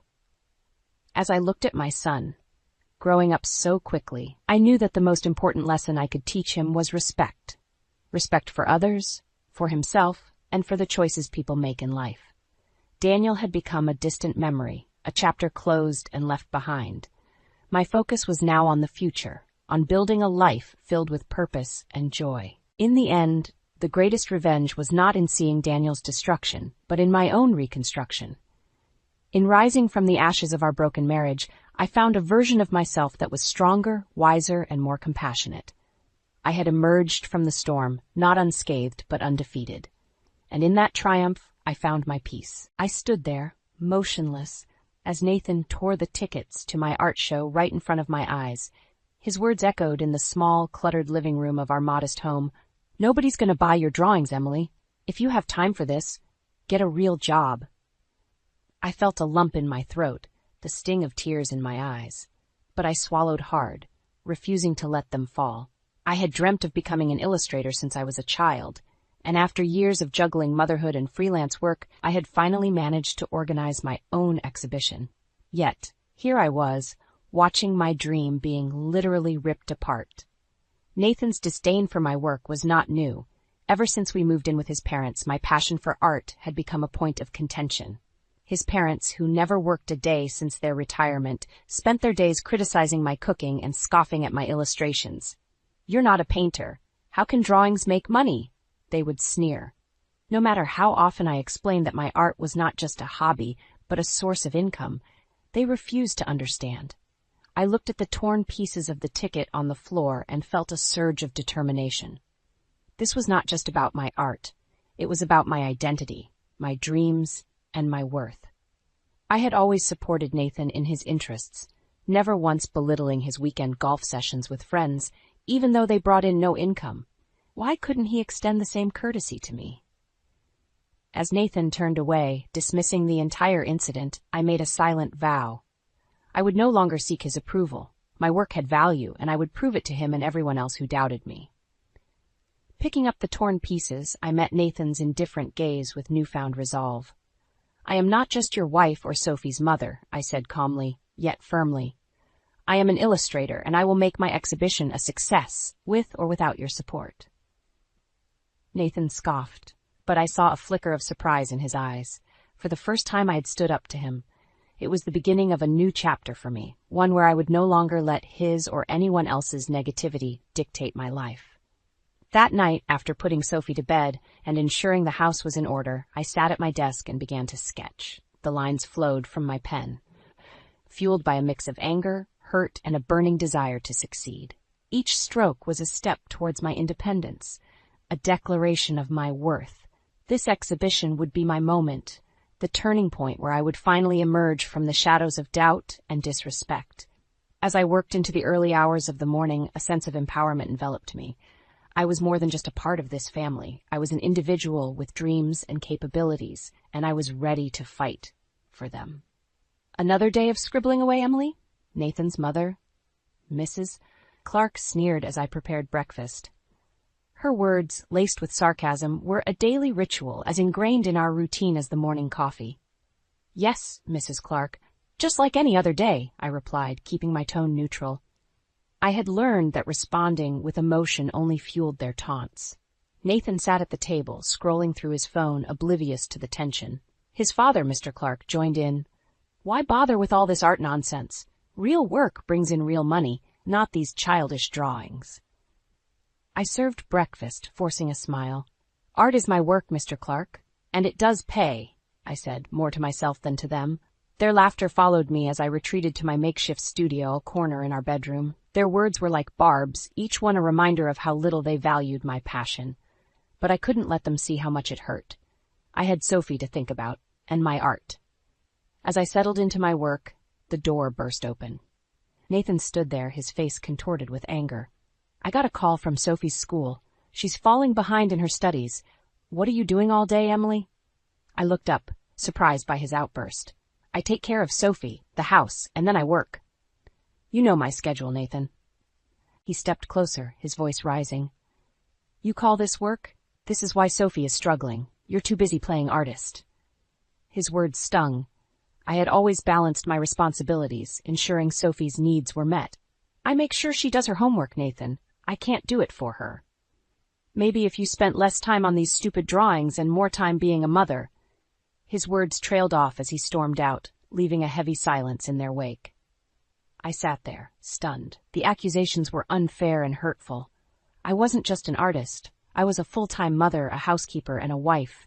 Yet none of that seemed to matter to Nathan or his parents. That evening, as I tucked Sophie into bed, her innocent voice broke through my turmoil. "Mommy, why does Daddy yell about your drawings? I like them. They're pretty." I kissed her forehead, a lump forming in my throat. "Thank you, sweetie. Daddy just doesn't understand, but that's okay. What matters is that we understand each other, right?" Sophie nodded, her eyes filled with a trust and love that warmed my heart. It was in that moment, looking at my daughter's innocent face, that I realized I had to make a change. I couldn't let Nathan's ignorance and his parents' disdain shape our lives any longer. I had to stand up for myself and for Sophie. The next morning, I made a decision. I would go through with the exhibition, no matter what they said. I would show them that my art was not just a hobby, but my lifeline, my expression, and my contribution to the world. And maybe, just maybe, I would find a way out of this suffocating environment for Sophie and myself. The day I received the invitation for the solo exhibition was a ray of light in my otherwise dreary routine. I remember staring at the email on my laptop, my heart pounding with excitement and disbelief. This was it, my chance to shine, to prove my worth beyond the confines of these judgmental walls. However, my elation was short-lived. As I shared the news at dinner, hoping for a sliver of support, The reaction was anything but encouraging. A solo exhibition? Who would be interested in that? Nathan scoffed, his voice dripping with disdain. His parents chimed in with their own barbs. Don't get your hopes up, dear. These things are often more about who you know than actual talent, Mrs. Clark said, her words sharp as knives. I clenched my jaw, fighting back the hurt. It's a big opportunity for me. People do appreciate my work, I said, trying to keep my voice steady. Nathan laughed, a harsh, mocking sound. Appreciate? Emily, let's be realistic. You're a stay-at-home mom who doodles. This isn't a career, it's a pastime at best. The dinner table became my battlefield, each word from Nathan a bullet I dodged or absorbed. I excused myself early, retreating to my studio corner with a heavy heart. Their words echoed in my mind, but I couldn't let them win. Not this time. I worked tirelessly for weeks, often staying up late to complete my pieces for the exhibition.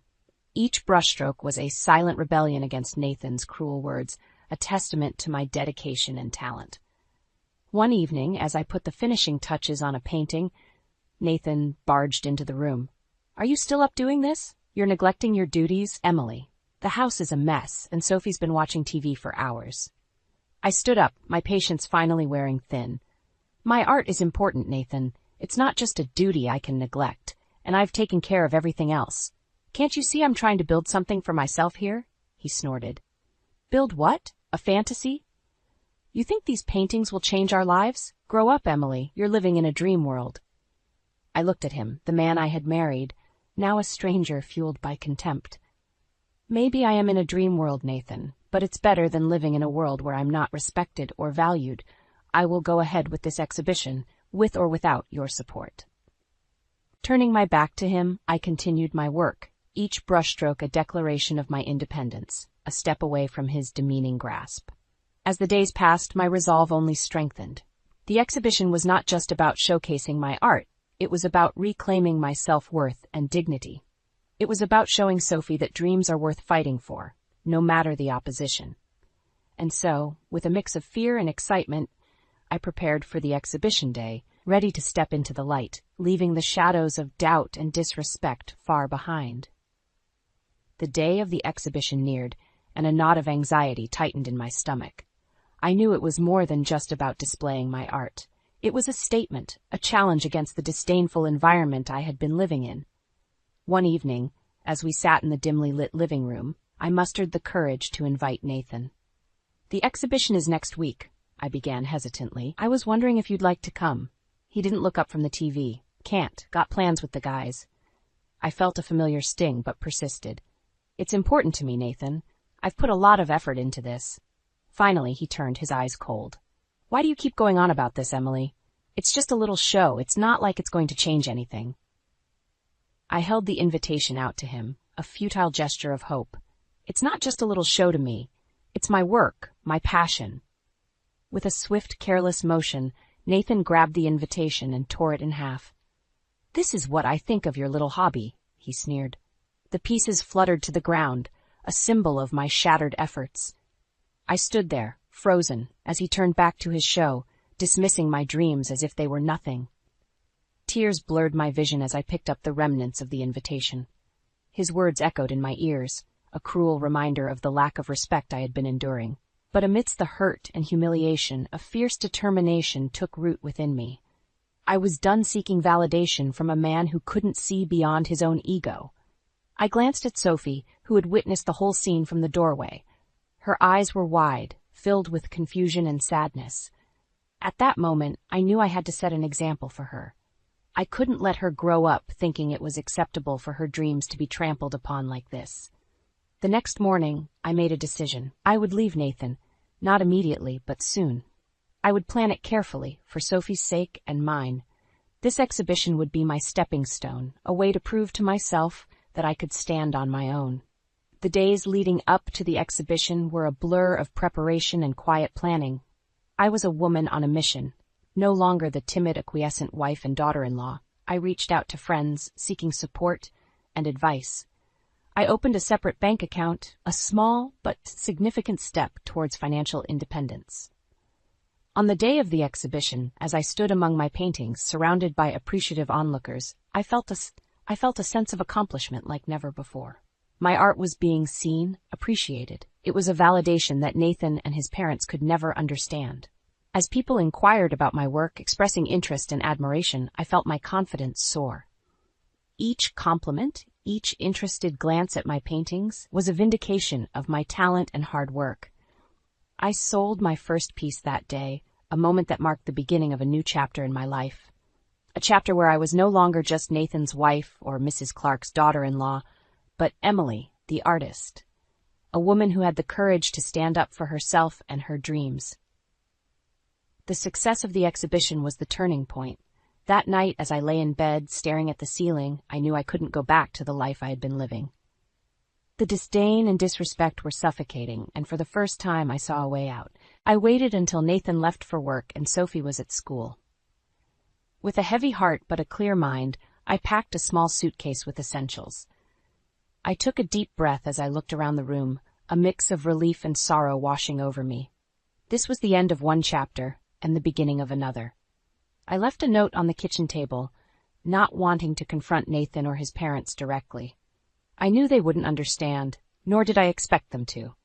The note was brief. I need some time and space. Sophie and I will be staying with my parents for a while. I picked Sophie up from school that day, her smile a balm to my anxious heart. We're going on a little trip to Grandma and Grandpa's, I told her. She was excited, unaware of the weight of our journey. At my parents' house, I finally felt a sense of peace. They welcomed us with open arms, no questions asked. They saw the tiredness in my eyes and the determination in my posture. You always have a home here, Emily, my mother said, hugging me tightly.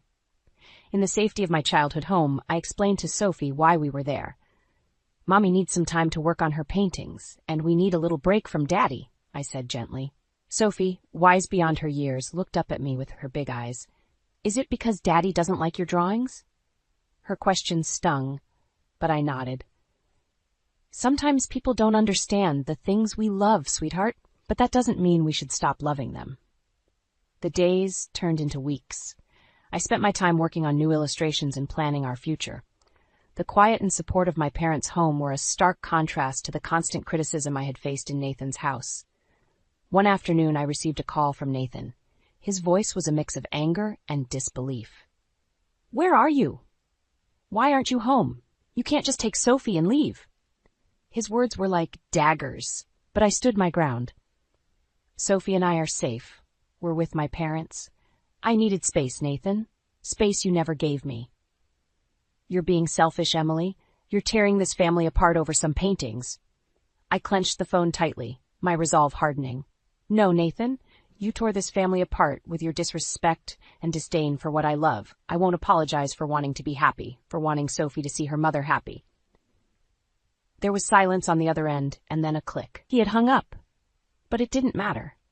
I had spoken my truth, something I had been afraid to do for so long. In those weeks at my parents' house, I began to see a future for Sophie and myself, a future where we were free to be who we wanted to be, free from judgment and belittlement. It was a future I was determined to make a reality. The weeks following my departure were a whirlwind. I immersed myself in my work, finding solace in the strokes of my brush. My parents' encouragement was a stark contrast to the environment I had left behind. They believed in me, and that belief was a powerful motivator. My phone buzzed one evening with a call from Nathan. Bracing myself, I answered. His voice was different this time, laced with desperation. Emily, please come back. The house is a mess, and I can't handle everything on my own. His plea was a strange mix of pitiful and infuriating. You're calling me back to clean up your mess? I asked, my voice steady. It's not just that. Sophie misses her home, doesn't she? You're being selfish, keeping her away, he replied, trying to guilt-trip me. I sighed, feeling a surge of pity for the man I once loved.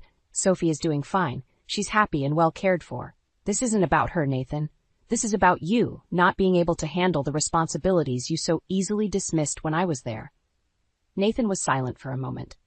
I need you, Emily. I needed you too. Nathan, I needed your support and respect, but you chose to belittle my dreams and ambitions. I can't come back to that, I said, my voice firm. The call ended with Nathan's empty pleas echoing in my ears. It was clear he had not changed. His request was not for reconciliation, but for convenience. Meanwhile, my art started gaining traction. I received more commissions and even had inquiries from galleries interested in showcasing my work. It was exhilarating and validating. My hard work was paying off, not just in terms of recognition, but also financially. One day, as I was working on a new piece, Sophie came to me with a drawing. "Look, Mommy, I made this for you." Her drawing, a colorful depiction of us holding hands, was a stark reminder of why I had made the decision to leave. "It's beautiful, sweetheart. Just like you," I told her, hugging her tightly. My success was a bittersweet reminder of the life I had left behind. Nathan's calls became more infrequent, each one more desperate than the last. He was struggling to manage without me, and while part of me felt vindicated, another part felt sorry for him. But I had made my choice, for Sophie and for myself. I was building a new life, one where my art was not just a hobby, but my identity. A life where I was respected and valued. As the invitations to exhibitions and galleries came in, I realized that this was just the beginning. I had stepped out of Nathan's shadow and into my own light. As my reputation as an artist grew, so did the attention I received. It wasn't long before a local newspaper expressed interest in my story. The idea of sharing my journey was both exhilarating and intimidating, but I knew it was an opportunity I couldn't pass up. The day of the interview, I sat in my parents' cozy living room, the reporter's recorder blinking on the coffee table. "Tell us, Emily, what inspired you to pursue art so passionately?" he asked, his pen poised over his notepad. I took a deep breath, collecting my thoughts. Art has always been a part of who I am, but the real push came from needing to prove to myself, and perhaps to others, that my passion was more than just a hobby. It was my voice, my identity. The reporter nodded, scribbling down notes. "And how has your family reacted to your success?" The question was a loaded one. I chose my words carefully. "Let's just say not everyone understood my journey. But I believe in following your dreams, even if it means walking that path alone." The article came out a few days later. "Local artist finds success against all odds," the headline read. It painted me as a sort of underdog hero, a narrative I hadn't expected but appreciated. The response was overwhelming, with people reaching out to express their support and admiration. Among the flurry of positive attention, Nathan's reaction was conspicuously absent. That is, until one day he showed up at my parents' doorstep, unannounced and uninvited. I opened the door to find him standing there, a mix of anger and desperation in his eyes. "You're making a spectacle of our family with these stories," he accused, waving a copy of the newspaper in his hand. I stepped outside, closing the door behind me. "I shared my story, Nathan. A story of finding my own path. I didn't mention you or anyone else." He scoffed. "But it's obvious, isn't it? You're making me out to be the bad guy." "Am I? Or did you do that all by yourself?" I countered, my patience wearing thin. Nathan's face reddened.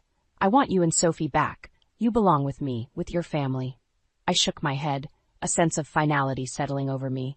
"No, Nathan, Sophie and I are doing just fine. We're happy and we're free. Free from the negativity and disrespect we faced with you." He looked like he wanted to say more, but I held up my hand. "This is my life now, Nathan. I suggest you find a way to move on with yours." As he stormed off, I felt a sense of closure. I had stood up to him, not with anger, but with the quiet strength of someone who knows their worth. In the weeks that followed, my art continued to flourish. Exhibitions, commissions, and collaborations, my calendar was full. Sophie thrived too, her laughter and creativity a constant source of joy. I knew there would be challenges ahead, but for the first time in a long time, I felt hopeful about the future. A future I had carved out for myself and my daughter, on our terms. Again? They were just here last month. My voice trembled with a mix of anger and disbelief as I confronted Martin, my husband of 3 years. Martin, with his typical dismissive wave, dropped his briefcase by the door. "Evelyn, they're my parents. They want to see Lily, and it's only for a couple of weeks." I felt a knot tighten in my stomach. This wasn't just about his parents visiting. It was about respect, or the lack thereof. Martin had a habit of making decisions without consulting me, treating me more like a tenant than his wife.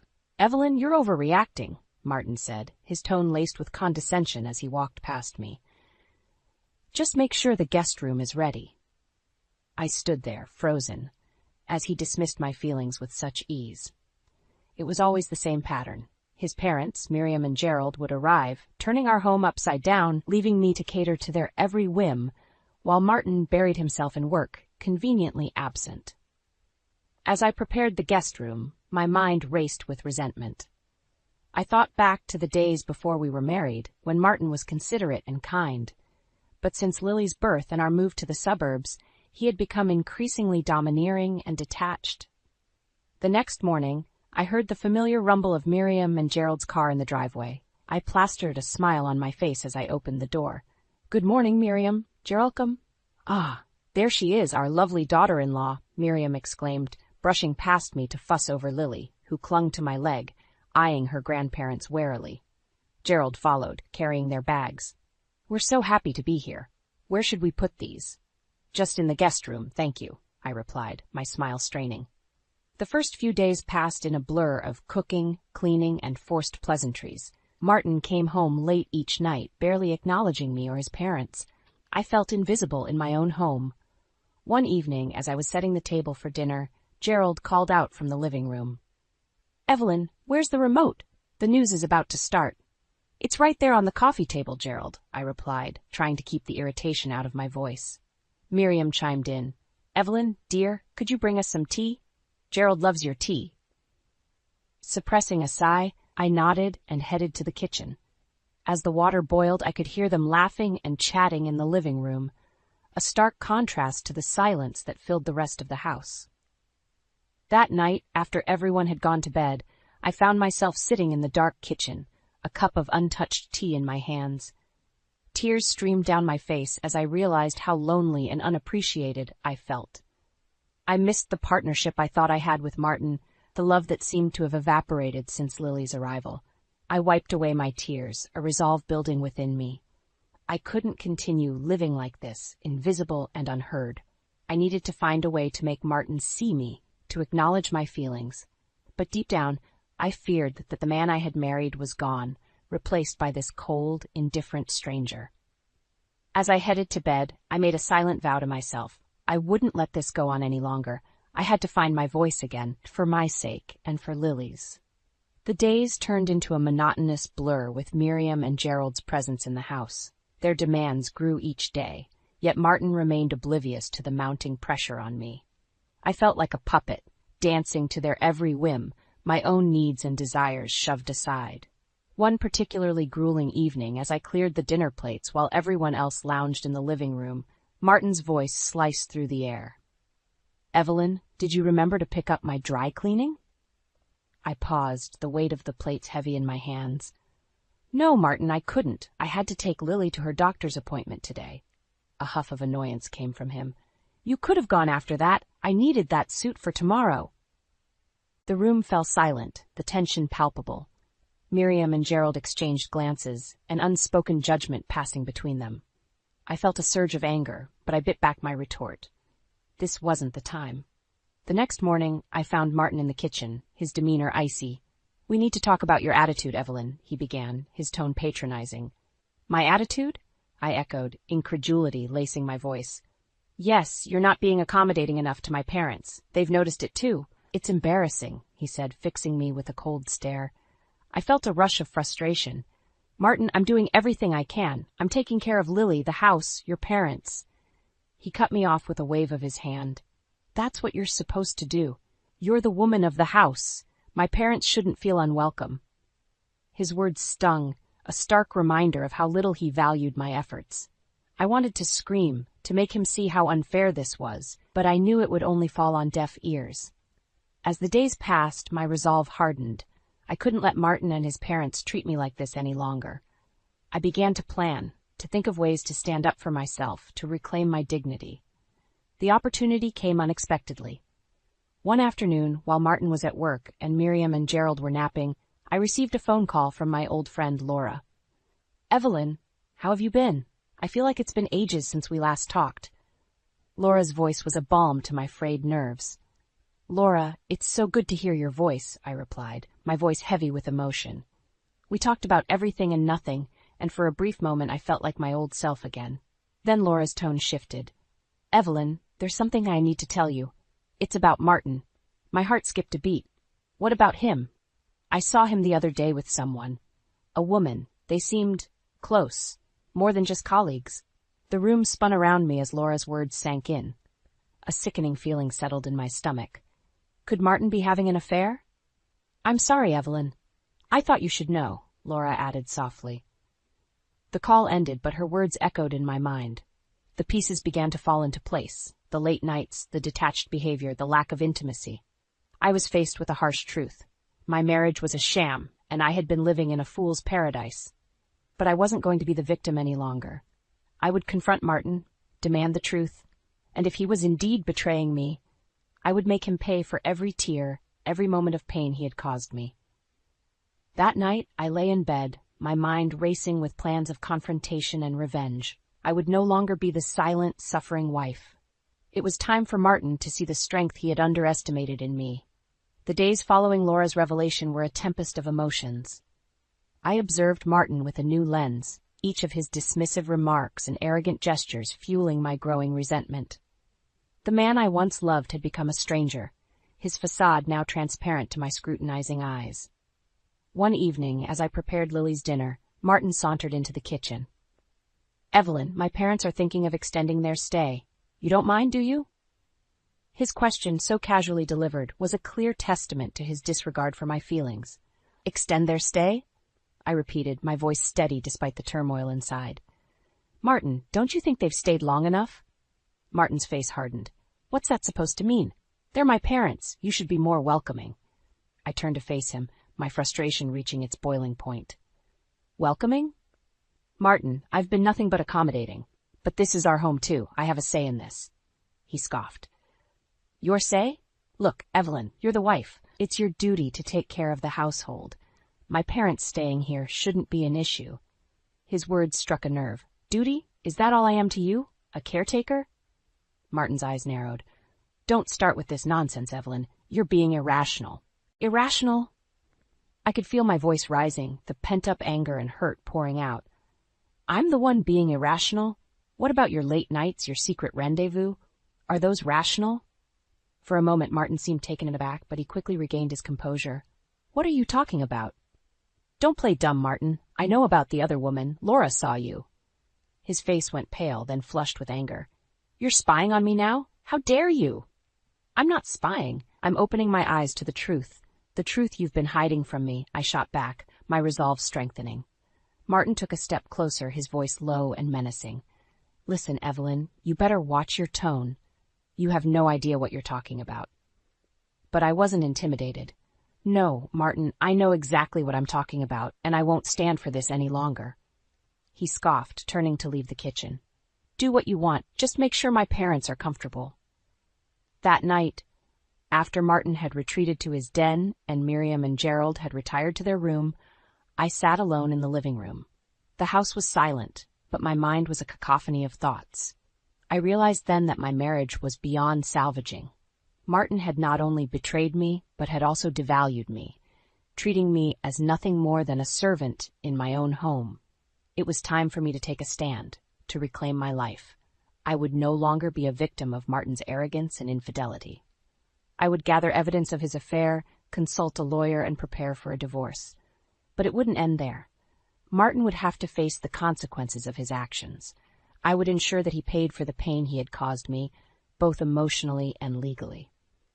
As I lay in bed that night, a plan began to form in my mind. A plan not just for my escape, but for my retribution. Martin and his parents would soon learn that I was not a woman to be trifled with. The following days were a careful dance of deception and planning. I maintained a semblance of normalcy, all the while gathering evidence of Martin's infidelity. Laura had been right. A few discreet inquiries revealed Martin's secret meetings with a woman named Rachel, a colleague from his office. One evening, as we sat at the dinner table with his parents, Martin announced, I might need to go on a business trip next weekend. A business trip? The perfect alibi for his affair. I looked at him, my expression neutral, but inside, a storm was brewing. That sounds important, Martin. I hope it goes well, I said, my voice laced with hidden irony. Miriam chimed in, oblivious to the undercurrents.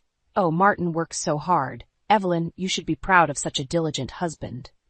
I forced a smile, my resolve hardening. Yes, I'm very proud. The next day, while Martin was at work and his parents were out shopping, I met with a lawyer. I laid out everything, the infidelity, the emotional neglect, the way Martin and his parents treated me. The lawyer listened intently, offering advice and outlining the next steps. You have a strong case, Evelyn, especially with the evidence of the affair, he said, his tone professional yet sympathetic. I nodded, a sense of empowerment growing within me. Thank you. I want to proceed with this as soon as possible. That night, I lay in bed, the plan crystallizing in my mind. I would confront Martin, but not yet. First, I would ensure everything was in place for the divorce. I wanted him to feel the full impact of his actions, to realize he couldn't just discard me like an old piece of furniture. The day of reckoning came sooner than expected. On Friday, as Martin prepared for his supposed business trip, I found the proof I needed, a receipt for a romantic getaway at a luxury resort, tucked carelessly in his coat pocket. That evening, with Martin's parents in the living room and Lily asleep, I confronted him. Going on a business trip, Martin, or should I say a romantic getaway with Rachel? Martin froze, the color draining from his face. Evelyn, how did you? I waved the receipt in front of him. You're not as clever as you think, Martin. I know everything. For a moment he seemed lost for words. Then his expression hardened. You've been snooping around, haven't you? You're pathetic. Pathetic? The word echoed in my mind, fueling my anger. No, Martin. What's pathetic is you sneaking around, betraying your family. But I'm done playing the dutiful wife. I'm filing for divorce. Martin's eyes widened in shock. Divorce? You can't do that. You're nothing without me. I met his gaze, my voice steady. No, Martin, it's you who will be nothing without me. I have evidence of your affair. I'll make sure you pay for what you've done. For a moment, he looked defeated, but then his arrogance returned. You think you can win against me? I'll fight you every step of the way. I smiled, a cold, determined smile. Bring it on, Martin. You'll see just how strong I can be.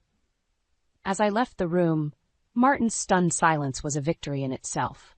But this was just the beginning. The real battle was about to start. The days following my confrontation with Martin were a whirlwind of legal preparations and silent battles. Martin's demeanor had shifted. He oscillated between anger and a feigned indifference, but I could see the underlying panic in his eyes. The weekend arrived, and with it, an unexpected development. Martin's parents decided to extend their stay, unaware of the storm brewing beneath the surface of our seemingly calm household.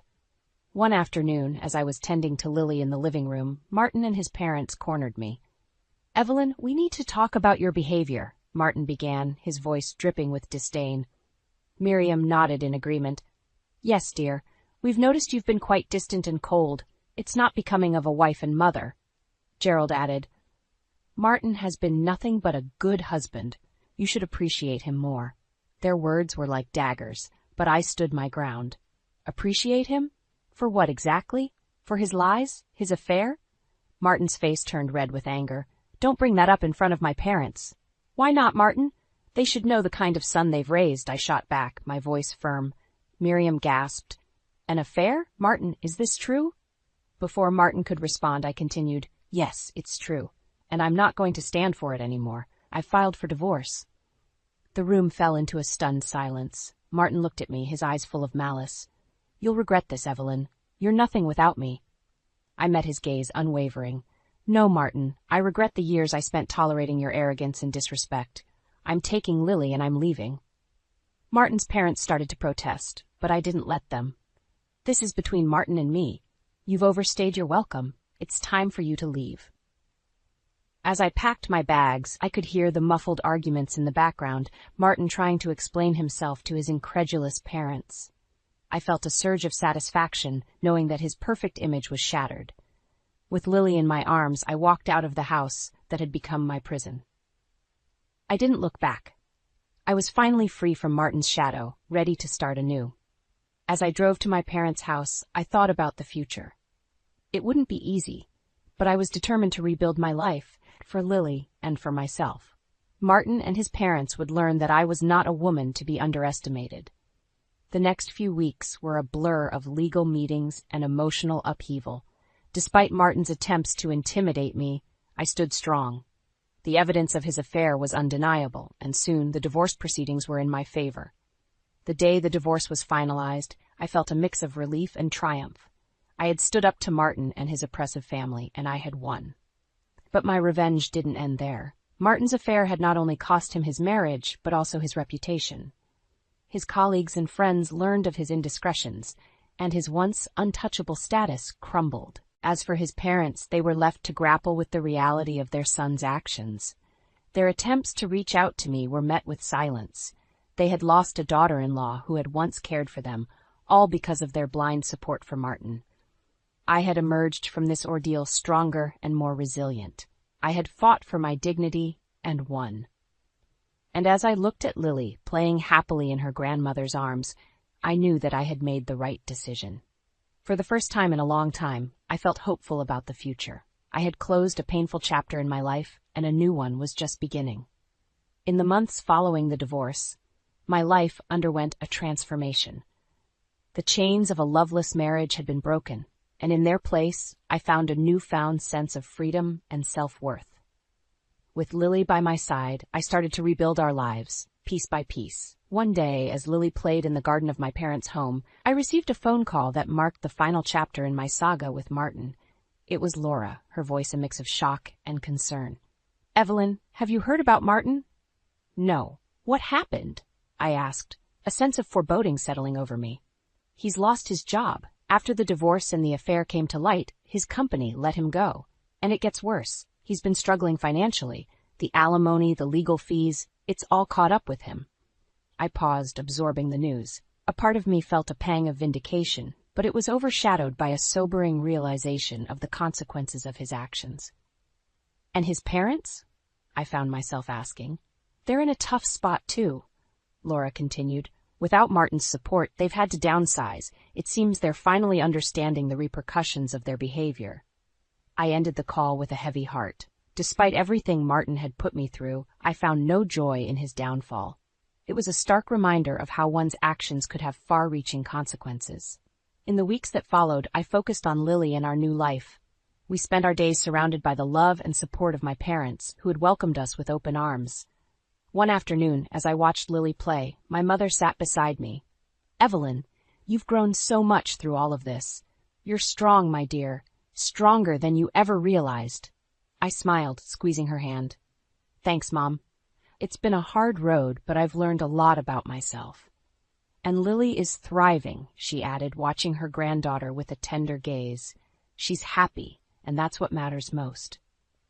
As the sun began to set, casting a warm glow over the garden, I reflected on the journey that had brought me here. The pain, the betrayal, the fight for my dignity, it had all led to this moment of peace and contentment. I knew there would be challenges ahead, and questions from Lily about her father as she grew older. I would face them head-on, with honesty and strength. For now, I was content in the knowledge that I had stood up for myself and my daughter, and we had emerged stronger for it. I looked at Lily, her laughter ringing through the air, and I felt a surge of hope. Our future was unwritten, a blank canvas ready to be filled with new memories and experiences. And for the first time in a long time, I looked forward to seeing what each new day would bring. I, Evelyn Turner, at 45, found myself standing at the edge of a precipice I never imagined. Richard, my husband of 15 years, stood before me, his eyes a mirror of disdain and frustration that had been brewing over the years. "You're nothing but a leech, Evelyn. If you're so unhappy, why don't you just leave?" His words, laced with venom, cut through the tense silence of our living room. I looked at him. This man I had shared over a decade of my life with, and felt a strange sense of detachment. The beer can he flung at me, still dripping down my face, was a cold testament to how far we had fallen. The sticky liquid on my skin was nothing compared to the sting of his words. "Fine, I will," I retorted, the weight of my decision settling in my heart. I wasn't going to be a punching bag for his frustrations any longer. I thought back to the early days, the love that had once seemed unbreakable. We were both career-driven when we first met. I was a promising marketing professional, and he worked at the local government office. Marriage came with dreams of a happy family, a dream that slowly turned into a haunting mirage.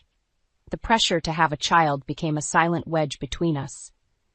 I still remember the day I decided to leave my job 5 years into our marriage. The unspoken expectations from Richard's family, the pitying looks, the whispered questions. They were all too much.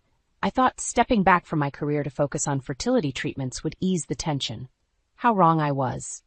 As years rolled by without the pitter-patter of little feet we so desperately longed for, Richard's patience wore thin.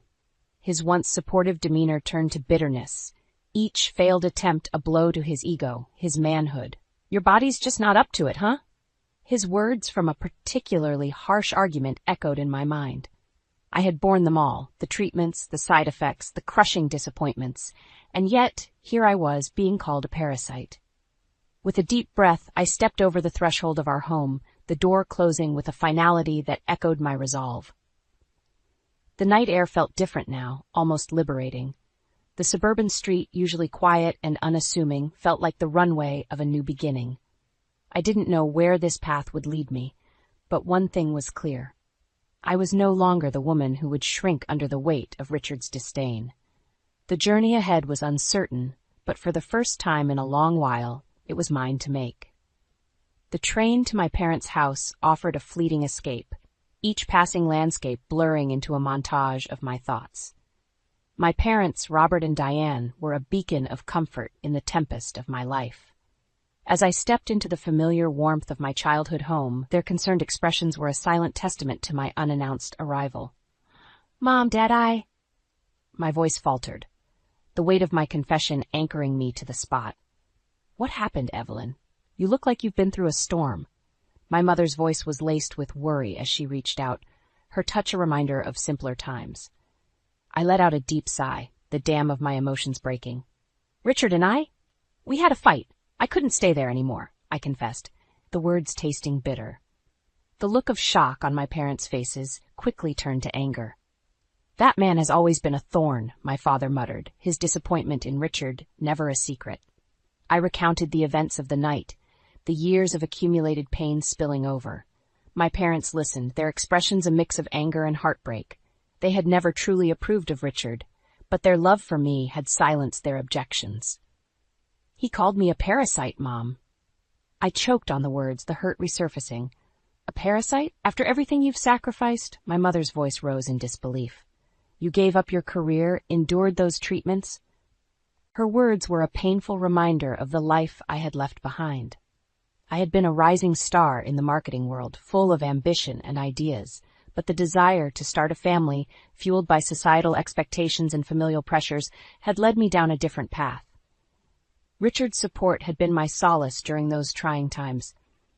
But as each treatment failed, his patience waned, replaced by a bitterness that poisoned our marriage. The man who once held my hand through every doctor's visit had transformed into a stranger. His frustrations often unloaded onto me.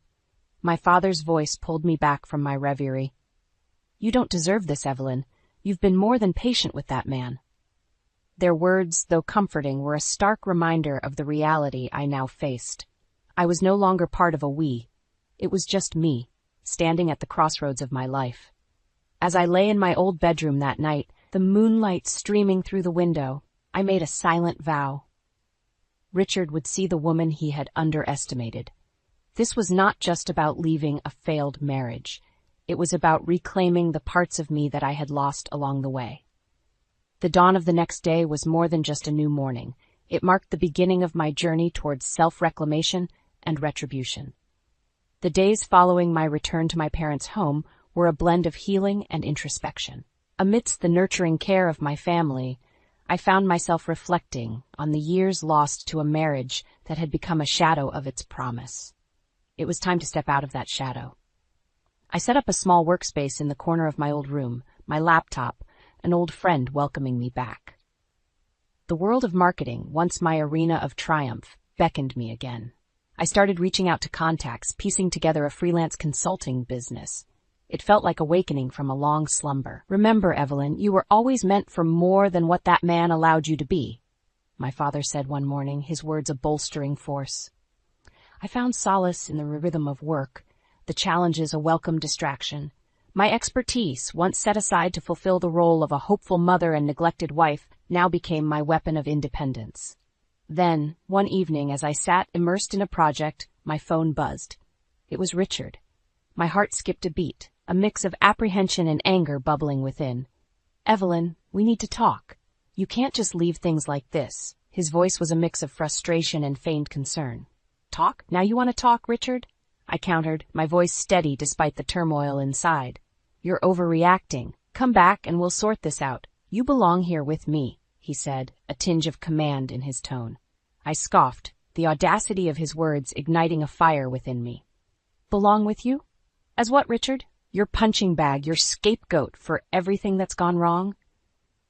There was a pause, and I could almost hear the cogs turning in his mind, searching for a retort. "Evelyn, you're being unreasonable. This is your home," he finally said, his voice laced with a false calm. "Unreasonable? No, Richard. For years I've been the reasonable one, accommodating your moods, your failures, your bitterness. I've lost myself in the process, and I'm not willing to lose any more." The conversation ended with a deafening silence on his end. I hung up, a sense of liberation coursing through me. It was the first time I had spoken back, the first time I had refused to be overshadowed by his ego. As days turned into weeks, my consulting business began to flourish. The satisfaction of rebuilding my career was accompanied by a newfound confidence. I was no longer the woman Richard thought he could control. I was Evelyn Turner, a professional, a survivor, and now a fighter. This new path was not just about financial independence. It was about reclaiming my identity, my dignity. Richard's attempts to belittle my efforts only fueled my determination. The stage was set for a confrontation, and this time I was ready. The newfound strength I had discovered in myself was put to the test sooner than I expected. Richard, ever the manipulator, had grown increasingly desperate in his attempts to regain control. But I was no longer the woman who cowered under his shadow. One fateful evening, as I was finalizing a project, a knock at the door shattered the tranquility of my parents' home. There stood Richard, his face a mask of false contrition. "Evelyn, we need to talk. I've made some mistakes, but we can work through this," he pleaded, stepping into the house uninvited. My father, standing behind me, bristled with anger. "You have some nerve showing up here after what you've done," he growled. Ignoring my father, Richard's gaze fixed on me. "Evelyn, don't let your family cloud your judgment. We're married. That means something." I felt a surge of defiance. "Married? That bond shattered the moment you threw that beer can at me, Richard. What do you want?" He hesitated, and then, as if throwing caution to the wind, revealed the true reason for his visit. "I'm in trouble, Evelyn. The gambling.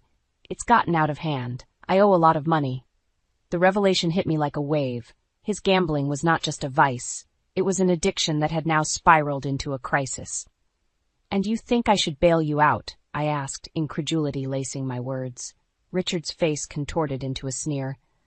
"Who else do I have, Evelyn? You owe me. I supported you through all those treatments, remember?" The audacity of his words was like a slap in the face. "You think I owe you? For what? For years of neglect? For emotional abuse? For calling me a parasite?" The room was thick with tension, my parents standing in silent support behind me. Richard, realizing his usual tactics were failing, shifted his approach. "Evelyn, think about it. If I go down, you go down with me. Your precious new life will be ruined," he threatened, a desperate edge to his voice. But I was done being intimidated. "No, Richard, you made your bed and now you have to lie in it. I am not responsible for your debts, your failures, or your life." Defeated and enraged, Richard stormed out, slamming the door behind him. The finality of that moment was not lost on me. I had stood up to him, unyielding and resolute. The next morning, I met with a lawyer to discuss the divorce proceedings. Richard's gambling debts were his alone, and I was determined to ensure they stayed that way. As I walked out of the lawyer's office, a sense of empowerment enveloped me. I had faced my fears, confronted my tormentor, and emerged stronger. The path ahead was not going to be easy, but I was ready for whatever challenges it brought. The days following my encounter with Richard were a whirlwind of legal meetings and emotional preparation. My lawyer, a competent and empathetic woman, guided me through the divorce proceedings with a reassuring professionalism. Yet, amidst the legalities, there was a storm of emotions brewing within me, a mix of liberation and lingering hurt. Meanwhile, Richard's situation worsened. His gambling debts had caught up with him, and his desperate attempts to find financial relief only plunged him deeper into the mire. I heard through the grapevine that his job was on the line and his reputation was in tatters. This was the karma he had earned, yet I found no joy in his downfall. "Mom, do you think I'm doing the right thing?" I asked one evening, seeking validation amidst the chaos. My mother, ever the pillar of strength, took my hand. "Evelyn, you're reclaiming your life. That's the bravest thing you can do." Her words were a balm to my troubled soul. I had spent years under Richard's shadow, and now I was stepping into the light, albeit a tumultuous one. The day I signed the divorce papers was bittersweet. On one hand, I was freeing myself from a toxic marriage. On the other, it was the end of a chapter I had once hoped would be my forever. As the reality of my new life settled in, I found solace in my work. My consulting business was not just a means of livelihood. It was a testament to my resilience and capability. Clients appreciated my expertise, and the satisfaction of successful projects was a reminder of what I had lost and found again, my professional identity. Richard, however, seemed to spiral further out of control. He tried to reach out several times, sometimes pleading, other times accusing, but I stood firm, supported by the unwavering love of my family and the newfound strength within me. One afternoon, as I was reviewing a project proposal, a call from an unknown number caught me off guard. Hesitantly, I answered, "Evelyn, you need to help me. They're going to take everything." Richard's voice, panicked and broken, echoed through the phone. "Richard, I can't help you. You've made your choices," I replied, my voice steady despite the turmoil his words stirred. "You don't understand, Evelyn. I'm ruined. I've lost my job, my reputation. You can't just abandon me like this," he pleaded. "Abandon you? Richard, you abandoned me long ago, in every way that mattered. I'm sorry, but you have to face the consequences of your actions." Hanging up the phone, I felt a sense of finality wash over me. Richard's fate was no longer my burden to bear. My journey ahead was mine alone, paved with the lessons of the past and the promise of a future I would shape on my own terms. The final chapter of my marriage to Richard closed with a mix of relief and introspection. My newfound independence was both exhilarating and daunting. I had weathered the storm of a crumbling marriage, and now, standing amidst the ruins, I was ready to rebuild. My consulting business was thriving, a symbol of my resilience and capability. The freedom to make my own decisions, to steer my life on my own terms, was a heady feeling. Yet, amid this newfound success, Richard's shadow occasionally loomed. News of his complete downfall trickled down to me through mutual acquaintances. He had lost his job due to his gambling scandal, his reputation irreparably tarnished. The once respected public servant was now a pariah, shunned by those he had once considered allies.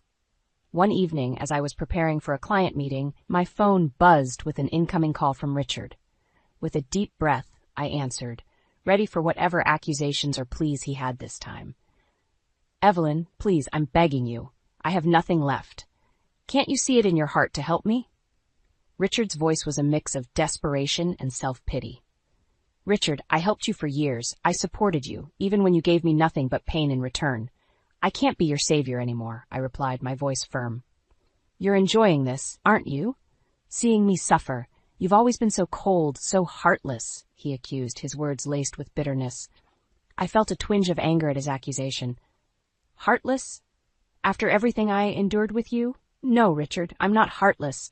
I'm just no longer willing to be a victim to your choices." There was silence on the other end, and then a soft, defeated sigh. "I never thought it would come to this," he murmured, more to himself than to me. The call ended, leaving me with a mix of emotions: pity, relief, and a sense of finality. Richard's downfall was of his own making, his karma for the years of neglect and emotional abuse. As I moved forward with my life, I focused on my work and my family, the pillars of my strength. I even began planning a community project, a way to give back and connect with others. My past with Richard was a chapter closed, a lesson learned. The journey was not without its scars, but it was also filled with growth and self-discovery. I had emerged from the shadows of betrayal, stronger and more determined. My story was one of empowerment, of a woman who reclaimed her life from the clutches of a toxic marriage and in doing so found her true self. And so, as I sat at my desk looking out at the world that was once a daunting expanse, I realized it was now a canvas of possibilities. I had survived the storm, and now it was my time to thrive. "More gravy, Derek?" I asked, forcing a smile as I held up the gravy boat. My husband of 2 years gave me a withering look. "This turkey is so dry I'd need to drown it to make it edible," he grumbled. I froze, the boat hovering stupidly in my hand. Dry turkey? Impossible. I'd hired Chef Marcello, one of the top chefs in the city, to prepare this meal. It had cost me a small fortune, but I wanted our first Christmas dinner as husband and wife to be perfect. Derek's complaint stung. I'd gone to such lengths, only to have him criticize my efforts in front of both our families. "Oh, come now, it's not that bad," his mother Ruth protested. "Here, just needs more gravy." She scooped a big spoonful onto Derek's plate, shooting me an apologetic look. "More gravy isn't going to rescue this disaster," Derek snapped. He shoved his plate away in disgust. Anger flared within me. How dare he disparage my cooking, and on Christmas no less? I wanted nothing more than to hurl the gravy boat at his impeccably gelled head. But I held myself back. Derek didn't know about my secret chef, and his family didn't know about our charade of a marriage either. Outwardly, I was the doting wife, slaving away in the kitchen to make my husband happy. "I'm sorry the turkey isn't to your taste," I said softly. "I did try my best." Derek snorted derisively. "Well, clearly your best isn't good enough. Honestly, Eliza, I can't fathom how someone could mess up a simple turkey this badly." Simple turkey? This from a man whose idea of cooking was microwaving frozen burritos. I wanted to scream at him, but I swallowed my fury and turned meekly to my mother. "Maybe you could show me your recipe again sometime. I really thought I had it right."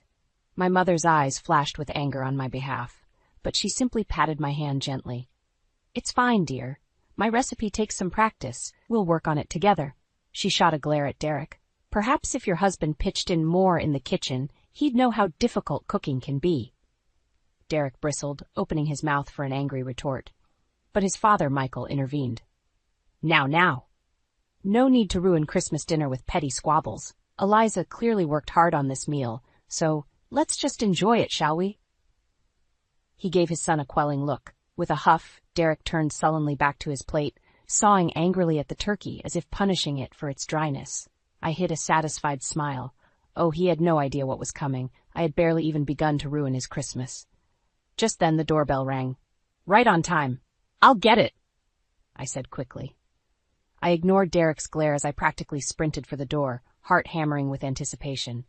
This was it. My revenge began now. I took a deep breath and composed myself. Then I opened the door with a bright smile. "Chef Marcello, so wonderful of you to stop by." I ushered the distinguished older gentleman into the foyer.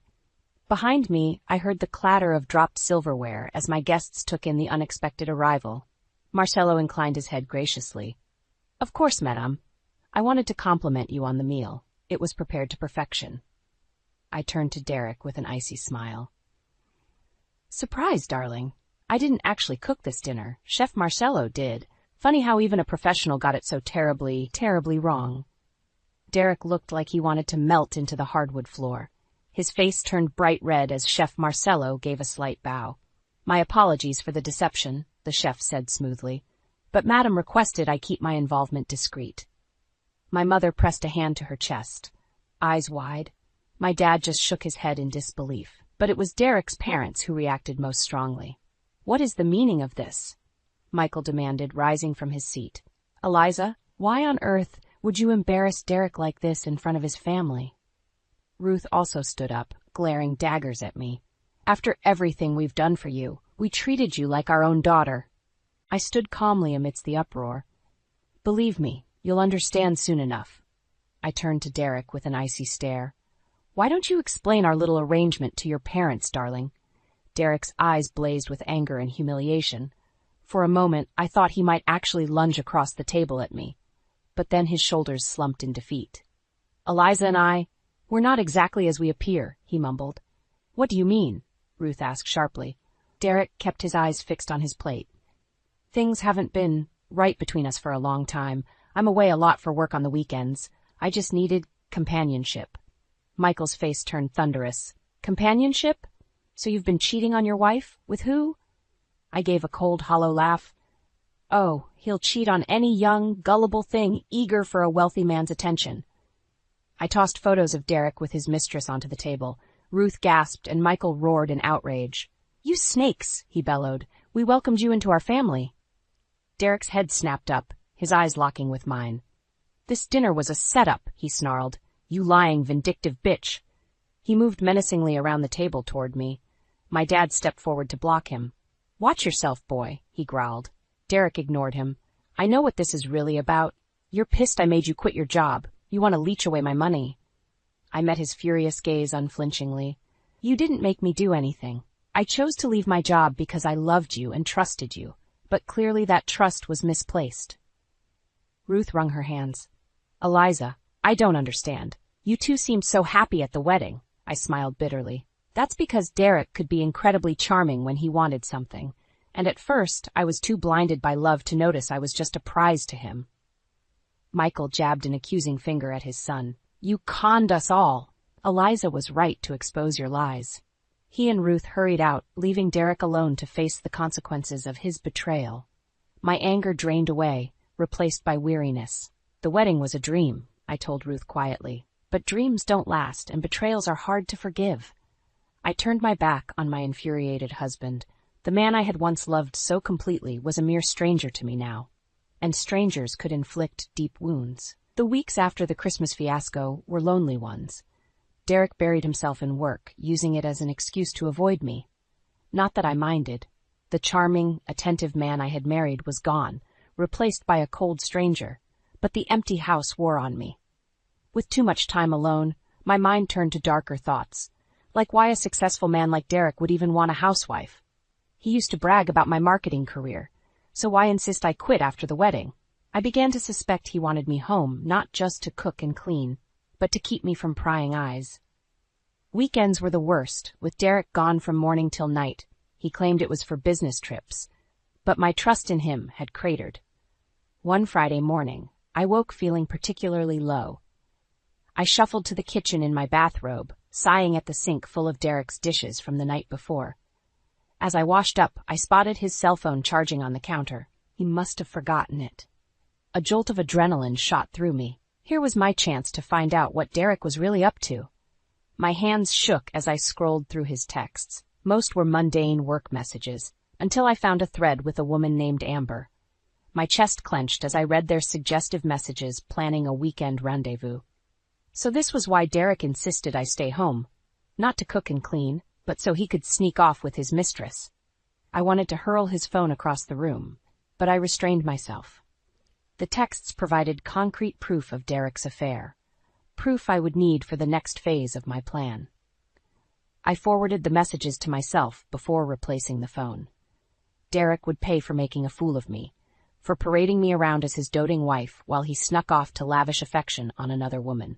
My mom was reluctant when I asked her to secretly move in for a while under the guise of being our new housekeeper, but she agreed after I confessed my plan to expose Derek's affair. "Just be careful, Eliza," she urged. "Revenge can be satisfying, but also dangerous."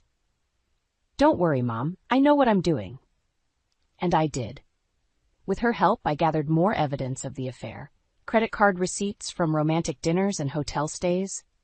Photos of Derek and Amber locked in intimate embraces. I hid it all away, waiting for the right moment. Planning my revenge was thrilling but strange.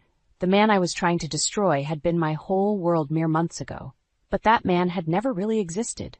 So I hardened my heart and focused on vengeance. Derek didn't realize what was coming. He underestimated me from the start, the doting wife too blinded by love and trust to doubt him. But I was not that woman anymore.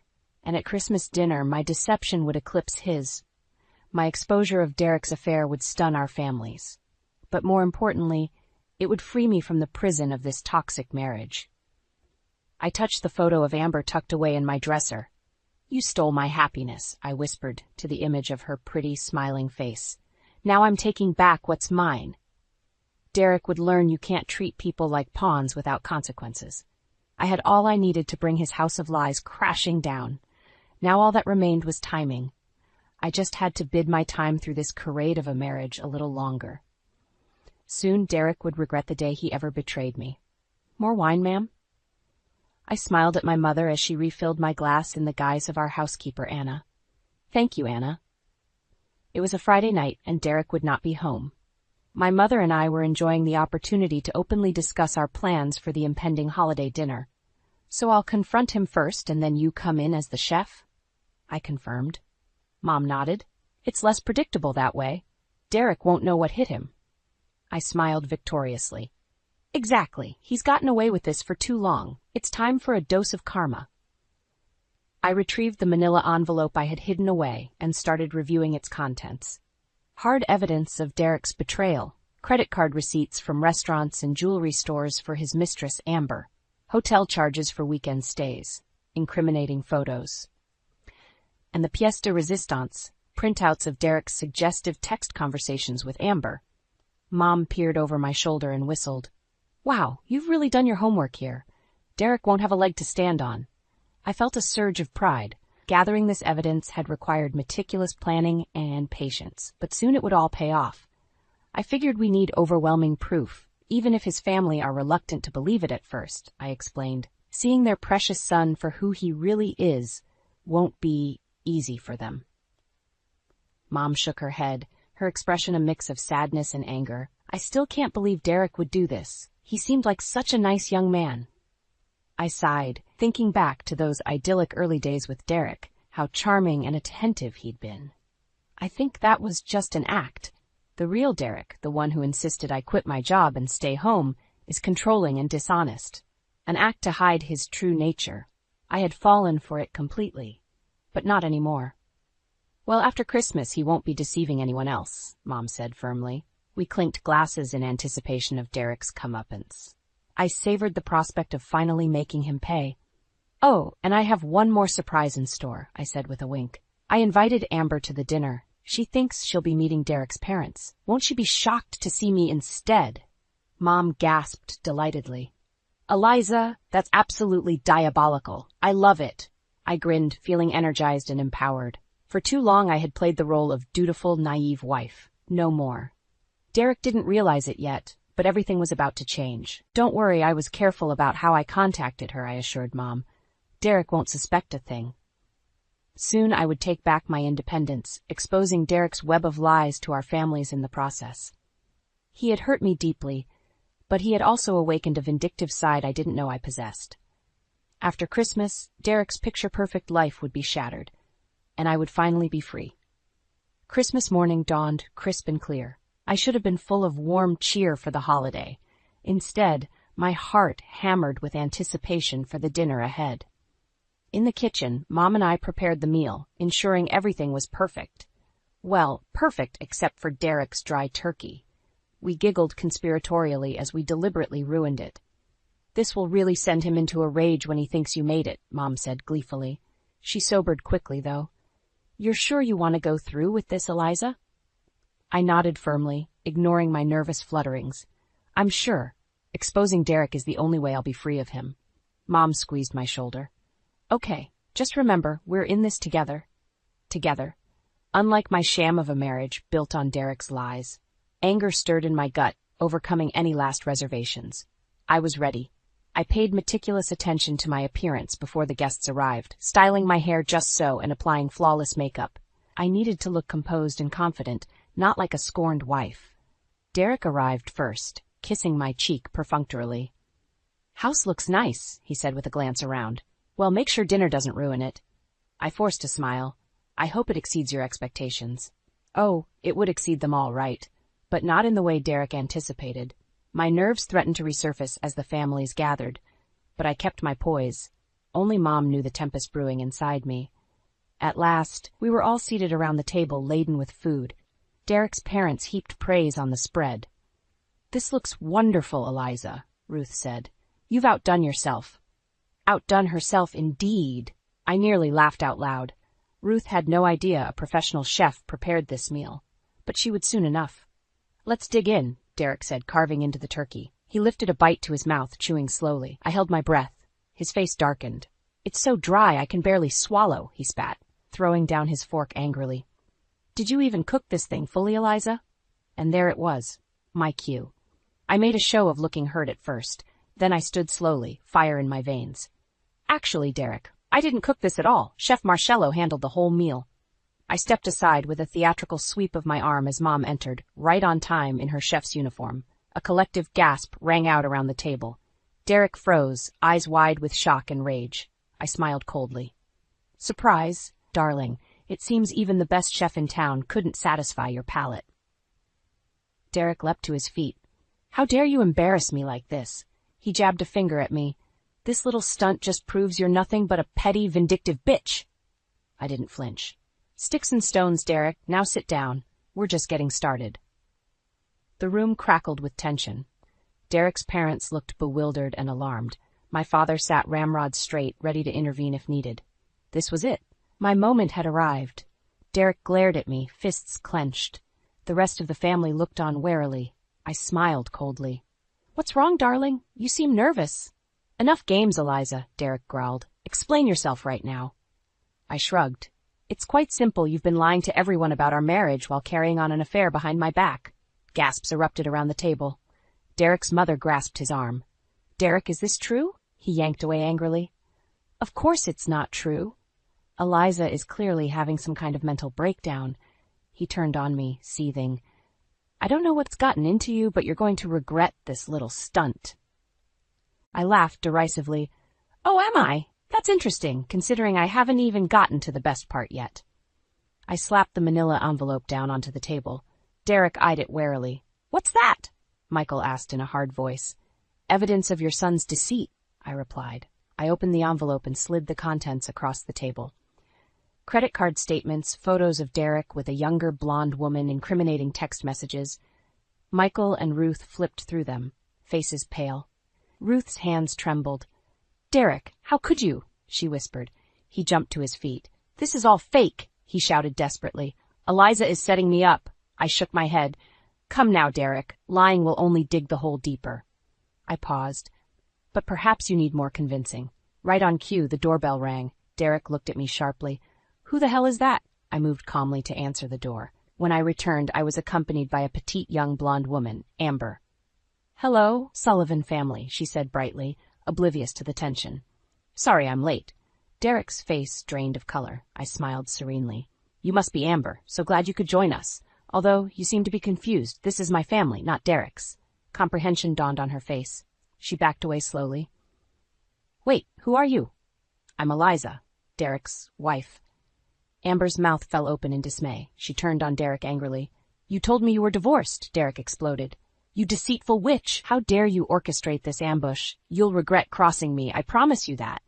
He lunged for me in a rage, but my father intervened, shoving him back down into his chair. Sit down and shut up, boy. Derek buried his head in his hands. Around him, his family bombarded him with recriminations. I welcomed you into our family.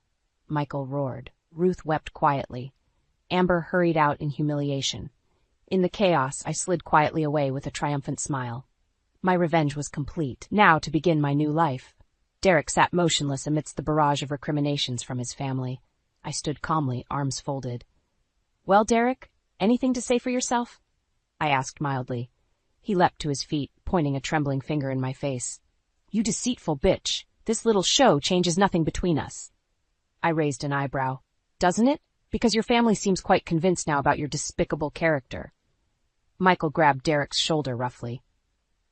Your wife just exposed you as a liar and a cheat, and you have the gall to insult her? Derek wrenched away angrily. This is ridiculous. You're all going to just take her word over mine?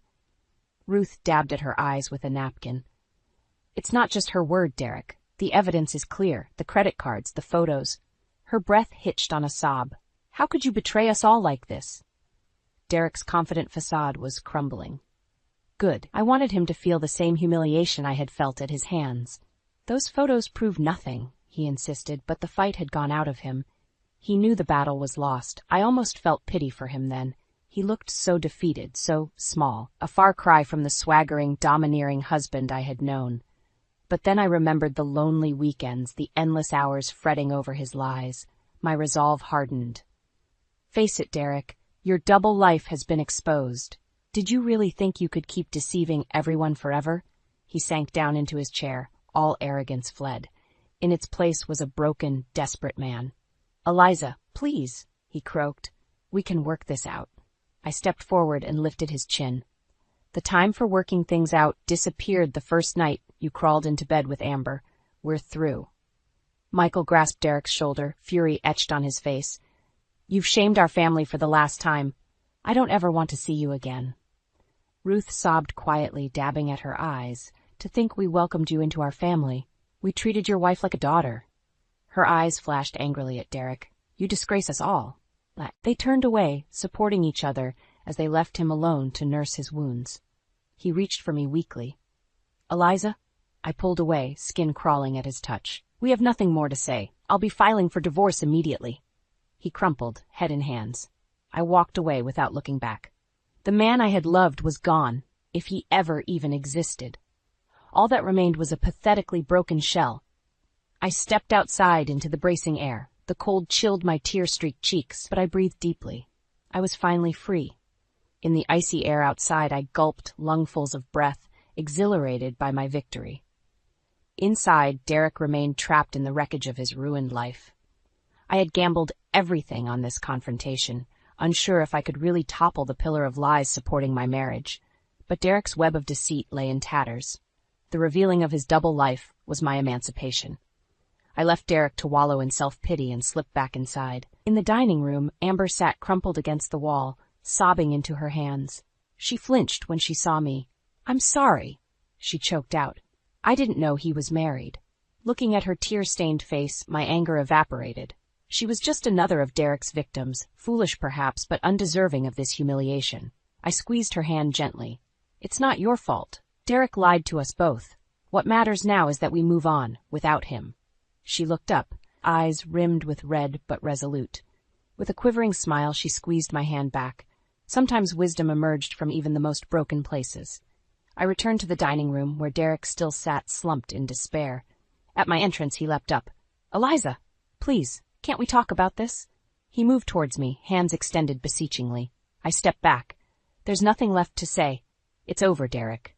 He grabbed for my wrist. "You can't just throw away our entire marriage." I wrenched my arm away, skin crawling from his touch. "This sham of a marriage was over long ago. You ended it, not me." Derek's voice broke. "Haven't you punished me enough?" "This isn't about punishment," I said coldly. "It's about revealing the truth and reclaiming myself. I won't be party to your lies anymore." I turned my back on his anguished face. Let him drown in misery. He had inflicted enough on me. His plaintive cries followed me out, hammering against my resolve. But I did not falter.